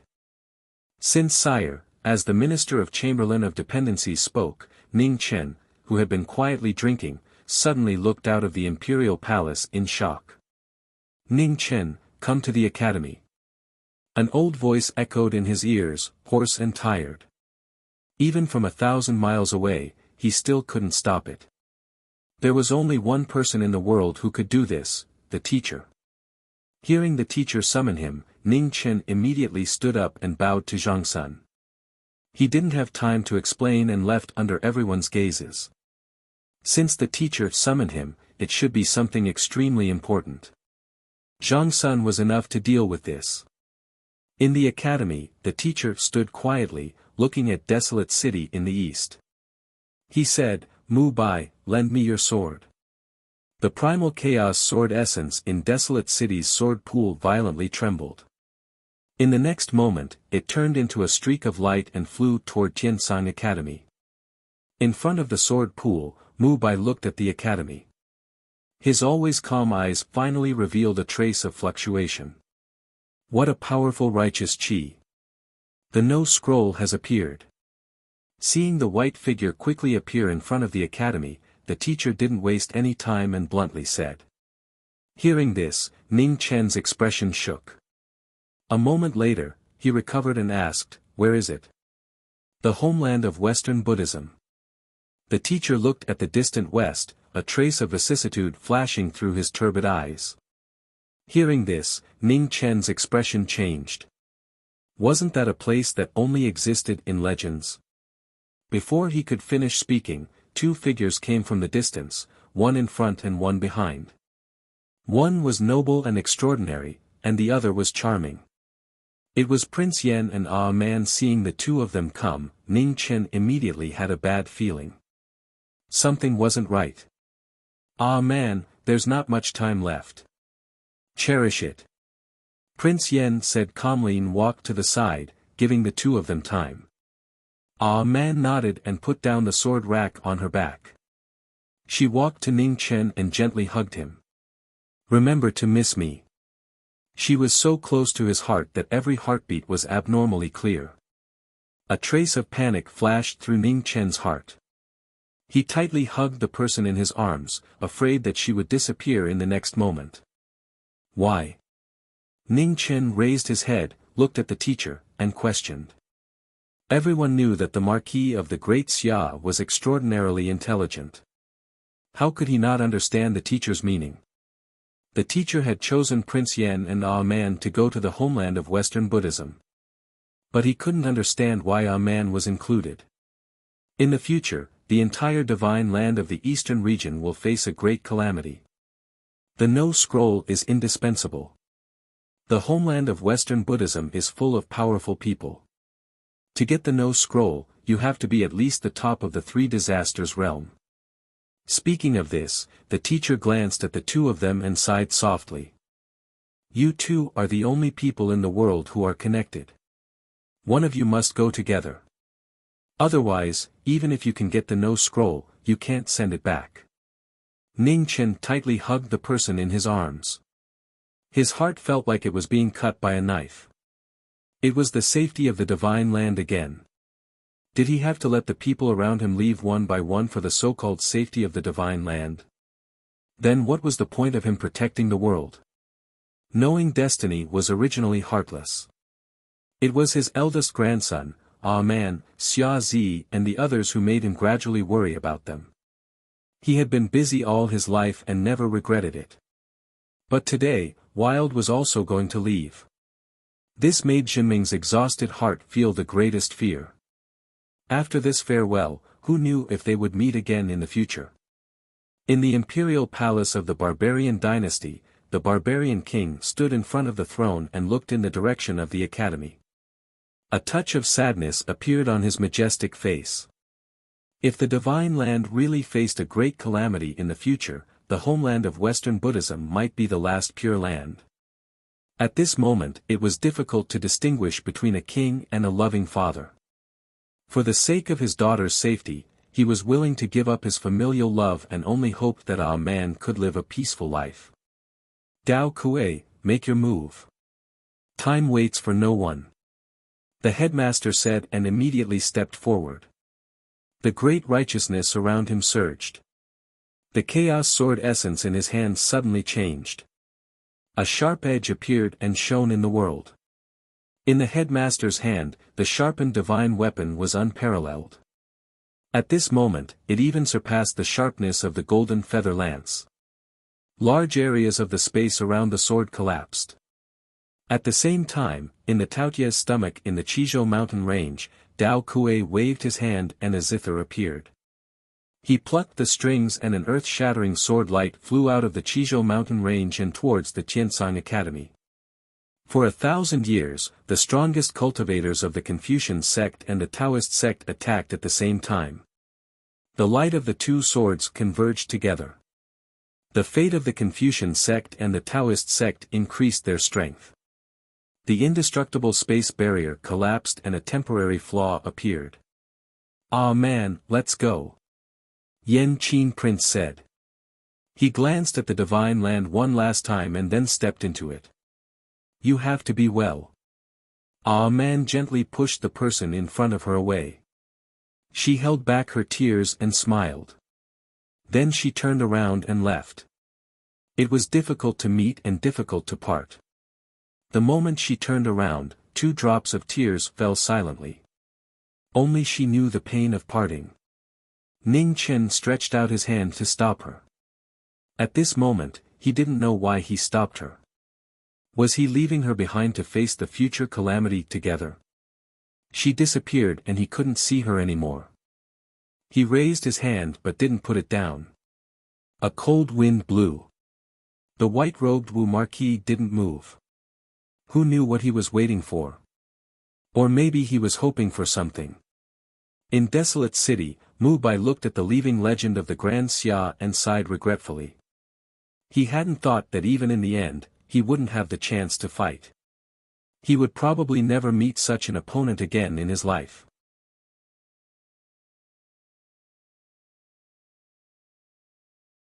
Chapter 340. Ah Man's departure finally froze Knowing Destiny's tired heart. From now on, it would be hard to melt it. It was not that he only knew how to cherish her when she left, but that he no longer had the chance to. Knowing destiny, when did he ever know his own destiny? Above the void, the space tunnel opened by the headmaster and Dao Kuei gradually closed. At this moment, a red light shone brightly and an aurora flashed past. In a blink of an eye, it disappeared. After the red light, the sound of Sanskrit was faintly heard. Golden light shone and a group of people walked out on auspicious light. Their faces were calm and they held the suoluo in their hands. Their black hair danced in the air and their Buddha nature was extraordinary. I am Jian Bodhi. May I ask if you have seen anyone pass by here? The pilgrim asked politely. Seeing the Buddha in front of him, Ning Chen hid the emotions in his eyes and bowed as well. He said calmly, Master, I vaguely saw that they had gone to the west. Thank you, almsgiver. Jian Bodhi bowed and thanked him. Then he walked away. Step by step, he seemed to be walking slowly but he disappeared quickly. The pilgrim's path never stopped. Ning Chen looked at the Buddha who left. After he came back to his senses, he said goodbye to the headmaster and turned to leave. In the sword pool of the barren city, the chaos sword essence had returned. Its sharpness was gone. Although it was only for a moment, Mu Bai saw an even stronger sword. It was the headmaster's sword. In the west of the great Xia, a red shadow gathered and disappeared again in a blink of an eye.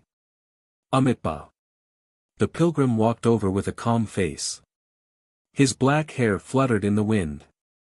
The Suoluo scepter in his hand shone with golden light, trapping the red shadow. Bald donkey, you have chased me all the way here from the homeland of West Buddha. Are you still not going to give up? The red shadow said coldly. Rong Lu, it's time for you to pay for your sins. Jian Bodhi pinched his fingers and an ancient sword flew out from the Suoluo scepter. The Buddha used his army to stop disasters by killing. Humph, you alone. Don't even think about it. The red figure walked out and waved his hand. Red light gathered, and a blood-red long saber appeared. When the blood-red saber appeared, the Buddhist light immediately dimmed. Buddha and Rong exchanged blows. Their swords and sabers collided. The golden light was dazzling, and the bloody light was bone-piercing. Brilliant streaks of light were drawn across the divine prefecture. The battle had lasted for 100 years, from the homeland of West Buddha all the way to the divine prefecture of the eastern region. It was still difficult to determine the outcome. In the pilgrim's hand, the Suoluo ancient sword shone with Buddhist light. Sword after sword, it was filled with mercy.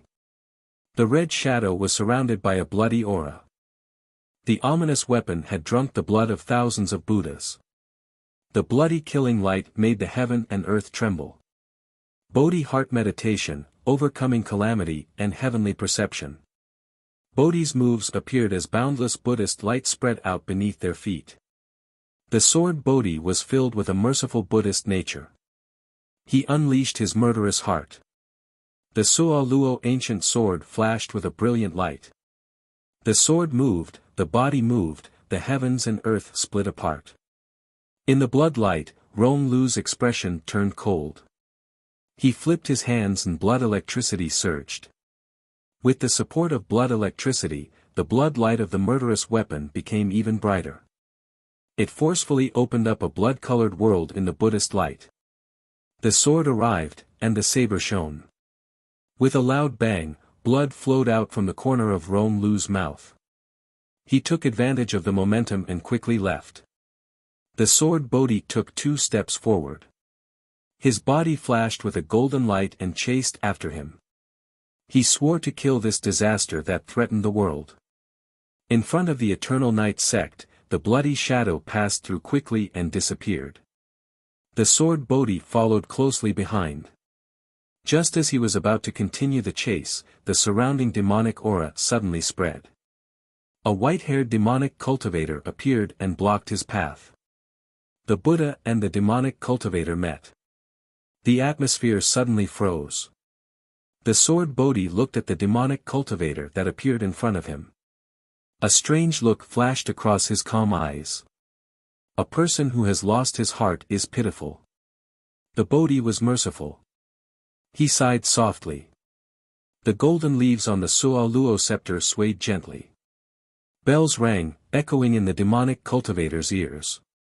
Reincarnation, heaven burial.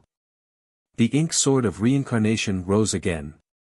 It was still merciless and merciless. The demonic cultivator moved to kill. Thousands of sword auras surged out.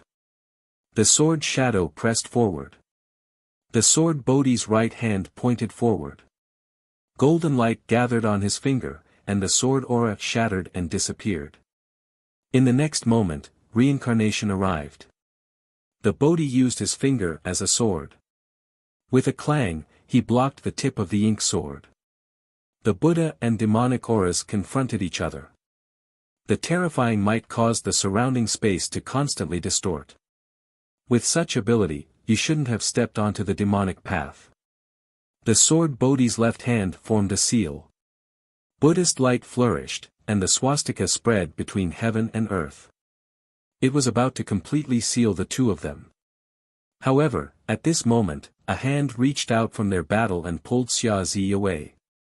Buddha, don't you think you're going overboard by attacking my people before my sect? The Eternal Night sect leader said indifferently. The battle was stopped. The sword Bodhi no longer attacked. He withdrew his true yuan and looked at the demonic cultivator in front of him. He sighed again. It was a pity that his original heart was covered in dust. The Bodhi turned and left, continuing his journey. The Eternal Night sect leader looked at this unfamiliar expert who had suddenly appeared in the divine continent. He narrowed his eyes. It seemed that this temporary balance would soon be broken again. The path of the divine continent was rugged and difficult to traverse. Everywhere the army passed, not a single blade of grass grew. The Bodhi couldn't bear it. He chanted an incantation, and rain fell from the sky, nourishing the land ravaged by the army. Merciful Buddha, extradite Ci Heng. The sword Bodhi walked forward step by step. Wherever the Sualuo landed, the dried vegetation would be reborn. Specks of green could be vaguely seen. A light breeze brushed past, and the Bodhi's black hair fluttered. The Sualuo hit his sword. It didn't look like a Buddha, but it was true compassion. In the Genhua Hall of the Grand Xia Imperial Palace, both civil and military had lost. Ning Chen returned and sat down, full of thoughts. He didn't care about what had happened in the hall. Yang Hong looked at the people who had returned and frowned. Although Beimeng had won, there was no joy in his heart. Could it be that the victory between the two dynasties was so meaningless in the eyes of the Zhenming Marquis? Seeing Ning Chen's expression, a trace of worry flashed through Zhang Xuan's heart. Something wasn't right. In her eyes, Ning Chen had always been a strong person. She had never seen him reveal such desolate emotions. Behind Zhang Sun, Qing Ning sensed something. Although Ning Chen had tried his best to hide it, it wasn't easy to hide it from the two people present. Zhenming Marquis, do you dare fight? Yang Hong walked out. Ning Chen raised his head and looked at the person in front of him. Why? Why do you have so many reasons? I'll only ask you one thing. Do you dare or not? Yang Hong said coldly. I'm not interested. Ning Chen shook his head. Yang Ho, don't be impudent. Leave. Ming Yu's face finally revealed anger. Coward. Yang Hong snorted coldly and turned to leave. The Grand Xia officials felt abnormally stifled. They had lost 2 rounds in a row, and the Zhenming Marquis had refused to fight. The Grand Xia had lost all face. If you agree to a bet, you must accept your loss. Today's discussion will be carried out according to Beimeng's requests. Zhang Sun opened his mouth, putting an end to this gamble. Victory and defeat were common in war. On the negotiation table, there would always be a side that would give in. This time, the Grand Xia had lost. There was nothing to argue about. The negotiations had temporarily ended. The Grand Xia officials and Beimeng's envoy had all left the Zhenhua palace. Ning Chen got up and left, quickly walking towards the Marquis residence. Teacher and Dao Kuei had bitterly held on for 1,000 years. Every time they used their martial arts, they would become weaker. This time, they didn't hesitate to use up their remaining lifespan to open the space barrier. It could be seen how important the scroll of nothingness was. He didn't know what the calamity teacher was talking about was, but it definitely had something to do with the eternal night cult. When Fan Lingyue passed away, he had also mentioned the eternal night cult. He seemed to know something. The scroll of chaos could interfere with the mysteries of heaven. It was the only thing in the world that could restrain the scroll of light. The eternal night cult's eternal night cult was undoubtedly the scroll of light. Fan Lingyue should have seen something from the eternal night cult. Senior Na Man had left, and the absolute power of Grand Xia was once again at a disadvantage. He couldn't deal with the eternal night cult master alone. Now, the only thing he had that could threaten the eternal night cult master was the heaven-pardoning arrow. Unfortunately, it was also broken by the demon sword when he saved Wang Yu. Although the war hadn't started yet, it was only a matter of time. Before that, he had to find a way to repair the heaven-pardoning arrow. Ning Chen returned to the Marquis residence. As soon as he entered the backyard, he found a woman quietly waiting there. Zi Jing. Ning Chen frowned slightly and asked, "What's the matter?" "Marquis, Her Majesty asked you to wait for a while. She'll be here soon." Zi Jing bowed respectfully and said. Ning Chen nodded. He had always thought that Mingyu must have something important to tell him if she came personally. It was just that they hadn't met in the past 2 days, so he didn't have a chance to ask. After Zi Jing delivered the message, she left quickly and didn't stay for a moment longer. The sky gradually darkened. Just as the lanterns were lit, Mingyu and Zi Jing arrived. Behind them, 10 circular blade imperial guards followed closely. "You all wait outside. We have some matters to discuss with the Jiming Marquis." Mingyu stopped and looked at the 10 people behind her. "Yes." The 10 circular blade imperial guards respectfully replied. Ning Chen's eyes narrowed. It seemed that the hidden Xiantian expert was among these 10 people. The 3 of them entered the backyard. Zi Jing stood guard outside the room, giving them some space to talk. Within the room, Ning Chen looked at little Mingyu and softly asked, "What's going on? Why did you come personally?" Mingyu's eyes were slightly red as she said, "The old minister has passed away and Marquis Yang is now in power. I might not be able to hide my identity any longer." Were those circular blade imperial guards outside arranged by Yang Hong? Ning Chen frowned. "Yes." Mingyu nodded. Hearing this, Ning Chen immediately understood the general situation. Yang Hong didn't seem like a crafty person, but his way of doing things was much more radical than the old minister. Those circular blade imperial guards had a Xiantian expert. If Mingyu wanted to keep her identity a secret, it would be very dangerous even with Zi Jing's help. With Yang Hong's personality, if he discovered that Mingyu was a woman, the consequences would be unimaginable.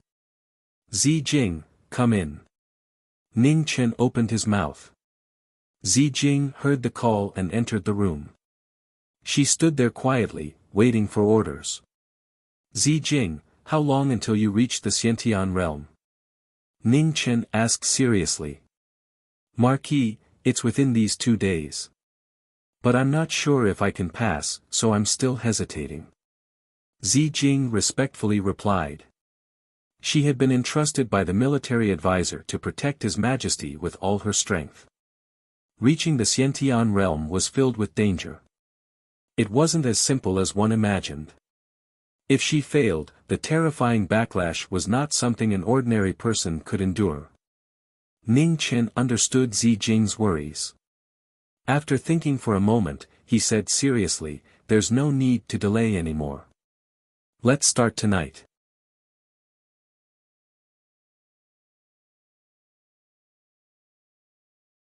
Chapter 341. The night sky was filled with stars and the moon was like a hook, sprinkling a faint chill on the horizon. There was nothing else on this ordinary night. At this moment, in the manner of the Marquis of Jiming, a purple pillar of light shot up into the sky, illuminating the entire imperial city of Grand Xia. Outside the pillar of light, Ning Chen stood quietly. Blood mist swirled around his body. The cries of a phoenix shook the heavens as the shape of a phoenix condensed. A powerful pressure rippled between heaven and earth, causing all the warriors in the imperial city to feel fear. The heavenly demonic tribulation descended from the light pillar. Previously, Ning Chen's cultivation level was not high enough, so he could not see it. But now, he could see it clearly. Traces of demonic chi loomed in the light pillar and was about to enter the purple crystal's spiritual consciousness. The first pre-celestial tribulation, the heavenly demon tribulation, had always been considered to be the tribulation with the greatest variables among the 5 tribulations. It was not something that could be decided by strength. Someone as strong as the great Xia martial Marquis, who was almost invincible in the post-celestial stage, could even fight against pre-celestials. However, because of the killing karma, before the heavenly demon tribulation, he had a narrow escape. The purple crystal was not as powerful as the martial Marquis of the great Xia dynasty. However, it did not have that much killing karma. Passing this tribulation, the chances of success were 50-50. However, Xi Jing was the only trustworthy person by Ming Yu's side. Ning Chen could not allow any accidents to happen to the other 50%. He unleashed all of his martial arts, wanting to compete with the heavens and earth. The phoenix shape entered Ning Chen's body, and a bloody mist spread out. The 3 scrolls rotated, and behind Ning Chen, the image of the primal chaos splitting open appeared again. Heaven and earth were separated, and 10,000 things were born. Snowflakes drifted down, and boundless cold air surged out. Ice and snow swirled within a radius of 10 zhang, turning everything into a world of silver. Phoenix cries resounded through the 9 heavens. At this moment, even the pillar of light that symbolized the Xiantian realm began to tremble. Cold chi rushed upwards, violently colliding with the descending demonic chi. When someone other than the person transcending the tribulation interfered with the heavenly tribulation, the heavens and earth immediately sensed it. The demonic chi instantly increased by hundreds and thousands of times and descended. Ning Chen's expression turned serious. He formed a sword with the fingers of his right hand. The silver light was extremely bright, and the wind and snow were swirling. The surging power met the majestic demon chi. Knowing destiny stopped the demonic calamity. The scene in the Marquis' mansion was brilliant. Everyone looked at the shocking scene with their mouths agape. For thousands of years, no one had ever heard of a heavenly tribulation being blocked by external forces. The heavenly Tao was merciless. It would send down even more terrifying punishments to those who went against the heavens. Boundless devil chi surged in the purple light pillar that connected the sky. It continued to grow, and the purple light expanded. In the blink of an eye, the plain-clothed figure was engulfed as well. The heavenly demonic tribulation had reached its peak since ancient times. The purple light was devoured by the demonic chi, turning completely black. The terrifying power was earth-shattering. Someone interfered with the heavenly tribulation. What a lunatic! Cultivators from all over the divine prefecture saw this terrifying scene. How could anyone survive such demonic might? In the west of the Great Xia, above the scorched earth, a blood-colored figure floated up and down. When he saw the pillar of light rising from the east, he took a step in the air and sped away. Not long after, the sound of footsteps could be heard as the weathered sword Bodhi chased after him. After 2 steps, he disappeared. In the Jiming Marquis mansion, the omen tribulation was getting more and more terrifying. After Ning Chen intervened, the Omen tribulation reached the fourth level of the primordial tribulation and was still getting stronger. Boundless demonic chi completely engulfed the two. Heaven was enraged, wanting to wipe out those who blasphemed against heaven's face. Ning Chen released all of his cultivation to protect the purple crystal. Using his finger as a sword, he resisted the Omen tribulation from the sky. Thunder rumbled in the sky. Dark clouds covered the stars in the sky. The moonlight was not visible, making the cold night even gloomier. The Jiming Marquis had reached the fourth level of the primordial tribulation for some time. Heaven sensed it, and the Omen tribulation from the Jiming Marquis quickly surpassed this limit and kept getting stronger. In the reception yard, Yang Hong looked in the direction of the Marquis mansion with sparkling eyes. He was shocked. In the Jiming Marquis mansion, there was only one person who could do this. In less than 5 years, he had grown to such a level. In the Marquis mansion, the 3 scrolls appeared at the same time. With the support of the phoenix shape, Ning Chen, who had reached the peak of his cultivation, was surrounded by endless sword will. Under the gaze of all the people in the divine prefecture, the silver sword light shot up into the sky. Oh! Not bad. In front of the sword pool in the barren city, Mu Bai looked at the sword in the distance. A strange look flashed in his eyes. This junior had surprised him again. With such cultivation in the sword, he could barely be a match for him. This brat had schemed too much and concealed too much of his own sharpness. Only with this sword did people see his true strength. In the Jiming Marquis mansion, the demonic chi collapsed. The light pillar connecting the sky and the earth regained its purple color. Ning Chen withdrew his aura and stood quietly at the side, waiting. Now, he only needed to wait for the purple crystal to succeed. The Omen tribulation had dispersed. The purple crystal had entered the Khanate realm. There would be no more accidents. Just as the people in the Marquis mansion were relieved, Ning Chen's expression suddenly changed. His figure flashed and blocked the purple light. With a loud bang, the ground of the Marquis mansion shook violently. Under Ning Chen's feet, cracks spread out rapidly. A shocking scene appeared in front of everyone. The sudden appearance of the red figure had an aura so strong that it was frightening. With just one palm, it showed its extraordinary strength. Ning Chen blocked the palm. The qi and blood in his body kept churning. He turned his palm into a sword and broke the sword. Junior, naive. Rong Lu turned his palm to block the sword light. His vigorous vital energy was activated. His whole body was as bright as a blood phoenix. He made another powerful move. Seeing that the opponent's cultivation was so strong that it was difficult to shake him, Ning Chen's eyes focused. He clenched his fists and 2 rays of light flew out. He used his sword and saber to block the bloody catastrophe. With a violent sound, the sky and earth were filled with dust. Ning Chen took half a step back. His hands that were holding the sword and saber overflowed with blood and dripped down the body of the sword and saber. It was beyond imagination. It was strange and powerful. Prince Yan was not here. The Jiming Marquis mansion became the strongest force in the imperial city.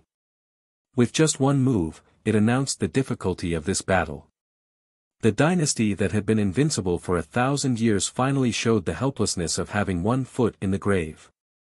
It was such a big imperial city, but it did not have the 3 disasters. It could only rely on a martial marquis who was barely 20 years old to support it. Rong Lu looked at the purple crystal in the light pillar that connected the sky. He raised his hand and the blood light spread. He was going to swallow this rare medicine to help heal the body that was hurt by the bald donkey. Ning Chen saw this. His water figure flashed and instantly appeared between the two. His sword and saber split the sky and the earth. Heavenly tomes. Feeling this familiar breath, Rong Lu's eyes flashed with surprise. There was someone in this strange realm who practiced martial arts from the heavenly tomes. Seeing the legendary moves of the heavenly tomes, Rong Lu also became serious. He waved his hand and the blood weapon appeared. With one slash, the sky and earth became gray. There was a loud crash. In the storm of sand, a waterfall of blood spilled. Rong Lu took a few steps back, his face cold. "Bald donkey, it's you again." "Amitba." The storm of sand scattered. A peaceful figure walked out from behind Ning Chen. The swaying leaves of the Sora tree rustled in the wind. It was pleasing to the ear and made people feel refreshed. "Benefactor, we meet again." Jian Bodhi twirled his fingers and bowed. "Thank you for your help." Ning Chen returned the bow and said seriously. "I should be the one apologizing for the trouble I brought." Jian Bodhi sighed softly. If he had not chased Rong Lu to this place, this strange pure land would not have suffered such a disaster. "Bald donkey, are you done with the small talk?" On the side, Rong Lu snorted. The red light around him rolled and gathered endless Hao Yuan. "Buddha is merciful." Jian Bodhi waved his hand and the Sora sword appeared. Endless Buddhist light shone in the world, illuminating the dark world. At this moment, Purple Crystal's tribulation was finally over. Ning Chen waved his hand and sent her away. He looked at the Buddha beside him and asked, "Grandmaster, do you mind working together? On the path of evil, there is no need for formalities." "Benefactor, please," Jian Bodhi replied calmly. Ning Chen nodded and walked to the side. His sword and saber shone as they fought the enemy together. "Bald donkey, your hypocrisy is really disgusting." Rong Lu sneered and moved. He was the first to attack. The stalemate that had lasted for 100 years began once more. The only difference was that there was a young knowing destiny Marquis joining the battle. Jian Bodhi held the Sora sword and met the blood blade of calamity. With a boom, the light illuminated the world. Earth scroll, earth destruction, mountain destruction. Ning Chen knew that if this continued, the entire Marquis estate and even the imperial city would not be safe. He stabbed his sword into the ground and thousands of sword lights soared into the sky. They were endless and flew out from under Rong Lu. Rong Lu's eyes narrowed. He took a step and leaped into the air. His saber spun like the wind and broke thousands of swords. A loud rumble shook the sky. Jian Bodhi and Ning Chen leaped up at the same time. One in front and one behind, they killed Rong Lu together. After 100 years of stalemate, with the addition of one more person, the balance gradually tilted. Even someone as strong as Rong Lu found it difficult to deal with the joint attack of Green Sparrow and Sora. Green Sparrow slashed Rong Lu's left arm. Blood splattered. However, a red light flashed and the blood flowed backward. His injury quickly healed. "Be careful, the Rong tribe's martial arts are special." As the king of the Rong tribe, Rong Lu's control of blood vitality is the best in the world. Jian Bodhi reminded. His figure flashed and Sora slashed toward Rong Lu's heart. Hearing the reminder, Ning Chen also focused. Green Sparrow condensed frost and stopped dragging the battle. Every move was harmful to Rong Lu's vitals. Below the battle, Ming Yu's face was full of worry. The war in the Divine Prefecture had just stopped. Who would have thought that such a terrifying expert would appear again? Could he win against this bad guy? At this time, Yang Hong arrived. He looked at the battle in the sky with a serious expression. In the battle, phoenix cries filled the sky. In order to resist the enemy, Ning Chen had no choice but to forcefully condense the phoenix form again. Immediately, a waterfall of blood mist surged. It was the backlash of the cold and fire. Rong Lu dodged the Sora sword. Looking at the faintly discernible phoenix figure, his eyes narrowed. What a powerful blood vitality! Your strength is mine. Rong Lu's figure flashed. He gathered his essence and forcefully captured the phoenix figure. The bloody light was in front of him. In that moment of crisis, a dazzling blade light soared into the sky. Carrying the might of the heavens and the power of the phoenix form, it slashed down. Heaven is not guilty. The heaven-parting blade split the blood mist in the sky and fell straight down. Rong Lu's eyes narrowed. He changed the direction of his palm and rose into the sky to meet the blade light. The two moves collided. The void rumbled. At the same time, Sora's brilliance rose. Bodhi moved to kill. A sword slashed, and blood fell like a waterfall. Ugh! Rong Lu spat out a mouthful of blood. He endured the injury and forcefully counterattacked. Suddenly, thousands of blood calamities surged like a tide. The world lost its color. Blood calamity collapses the world. A powerful force spread out. In an instant, a 1,000-foot radius turned into a world of blood.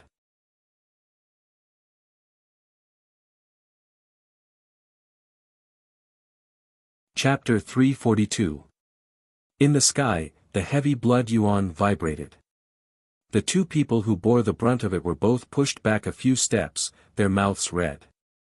Jian Bodhi stopped himself and gently twisted his fingers. The swastika spread out and condensed supreme Buddha energy, breaking through the blood yuan world. Bodhi heart meditation, boundless Dharma. Bodhi opened his Buddha energy and the swastika rotated. In the blood yuan world, a Buddha light rose, opening up a Buddha world. On the other side, Ning Chen also focused. With a turn of his sword and blade, the life scroll was pushed to the limit. Extreme cold chi spread out, breaking through the blood yuan world. 3 people, 3 different worlds, flickering with different splendor under the night sky, world-shocking scenes, shocking the world.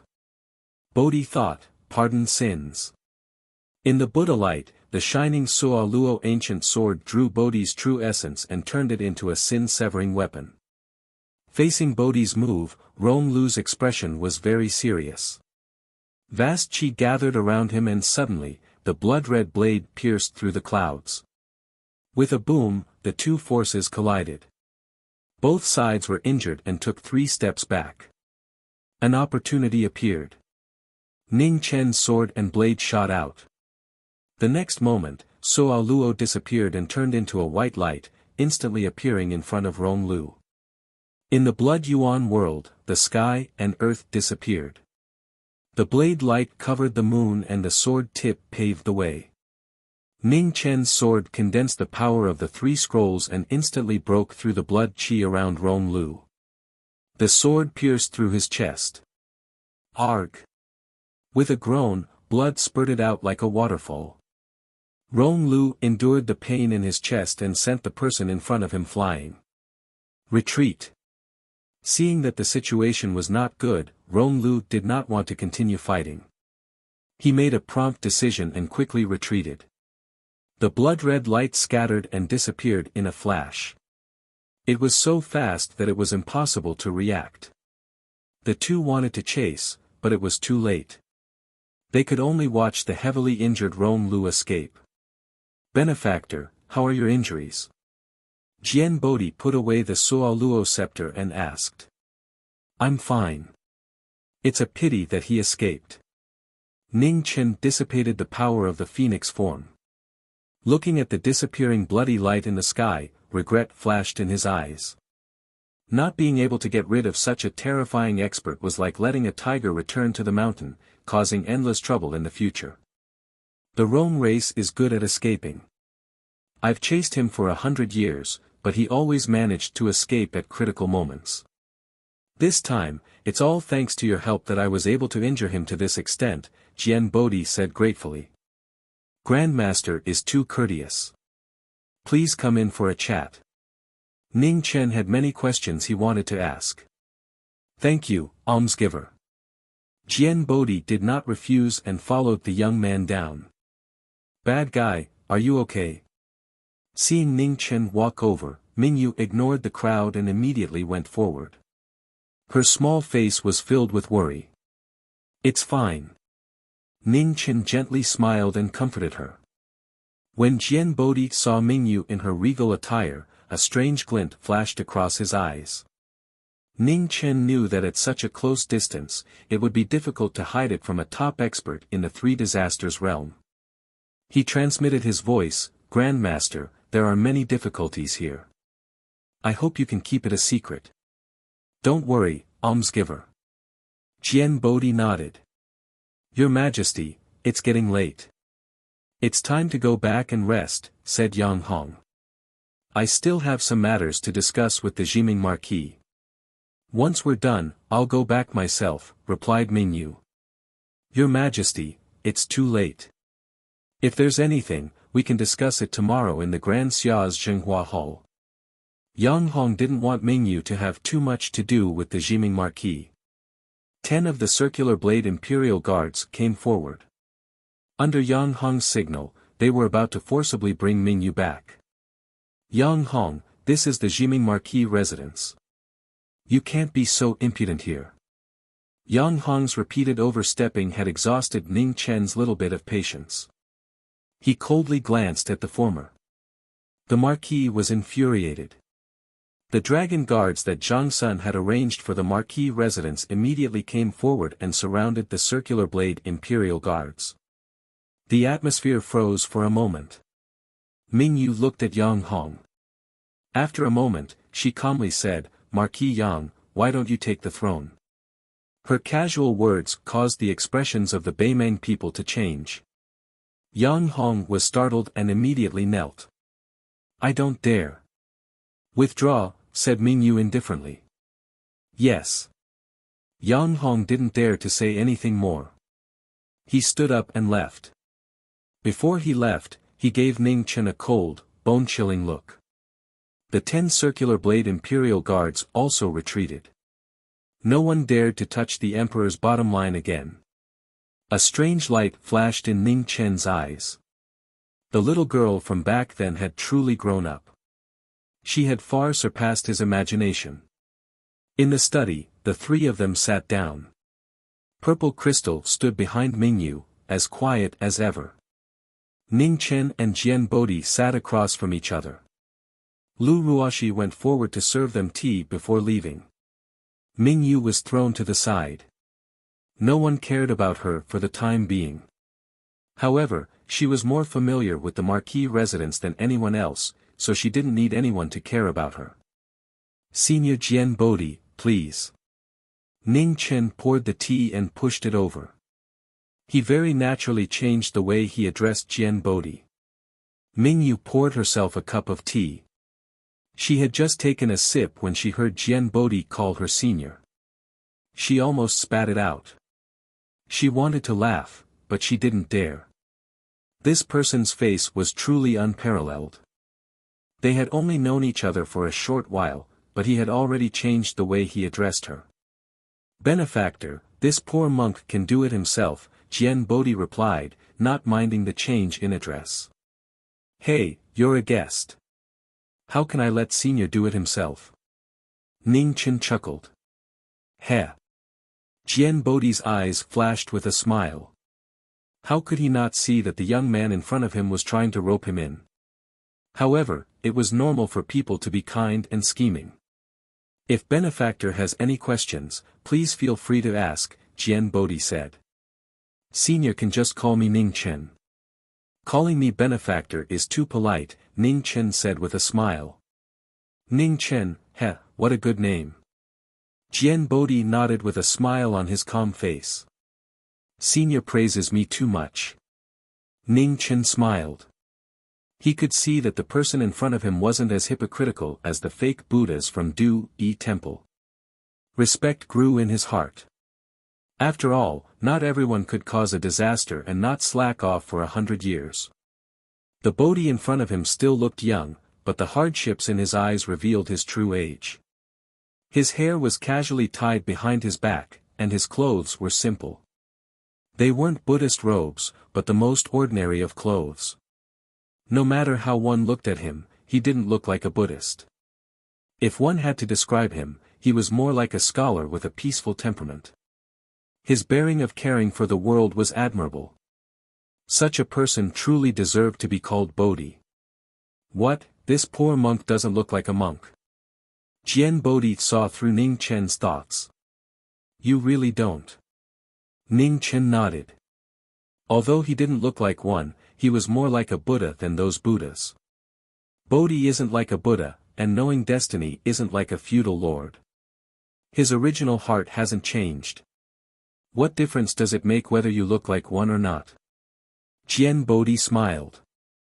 Many thanks for Senior's teachings. Ning Chen sincerely thanked him. Bodhi's words had a hidden meaning. As expected, Jian Bodhi had seen through his thoughts.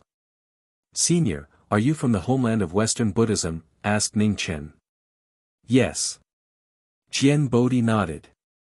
What about that Rong Lu? Asked Ning Chen. That's true. Jian Bodhi nodded. Just what kind of place is the homeland of Western Buddhism? Asked Ning Chen gravely. Would Senior and Wild encounter any danger while searching for the Void Scroll? He really couldn't be at ease. It's mainly about cultivating Buddhism. 100 schools of thought contend with each other, said Jian Bodhi. How many experts like Rong Lu are there in the homeland of West Buddha? Ning Chen asked the question he was most concerned about. Rong Lu is the king of the Rong tribe.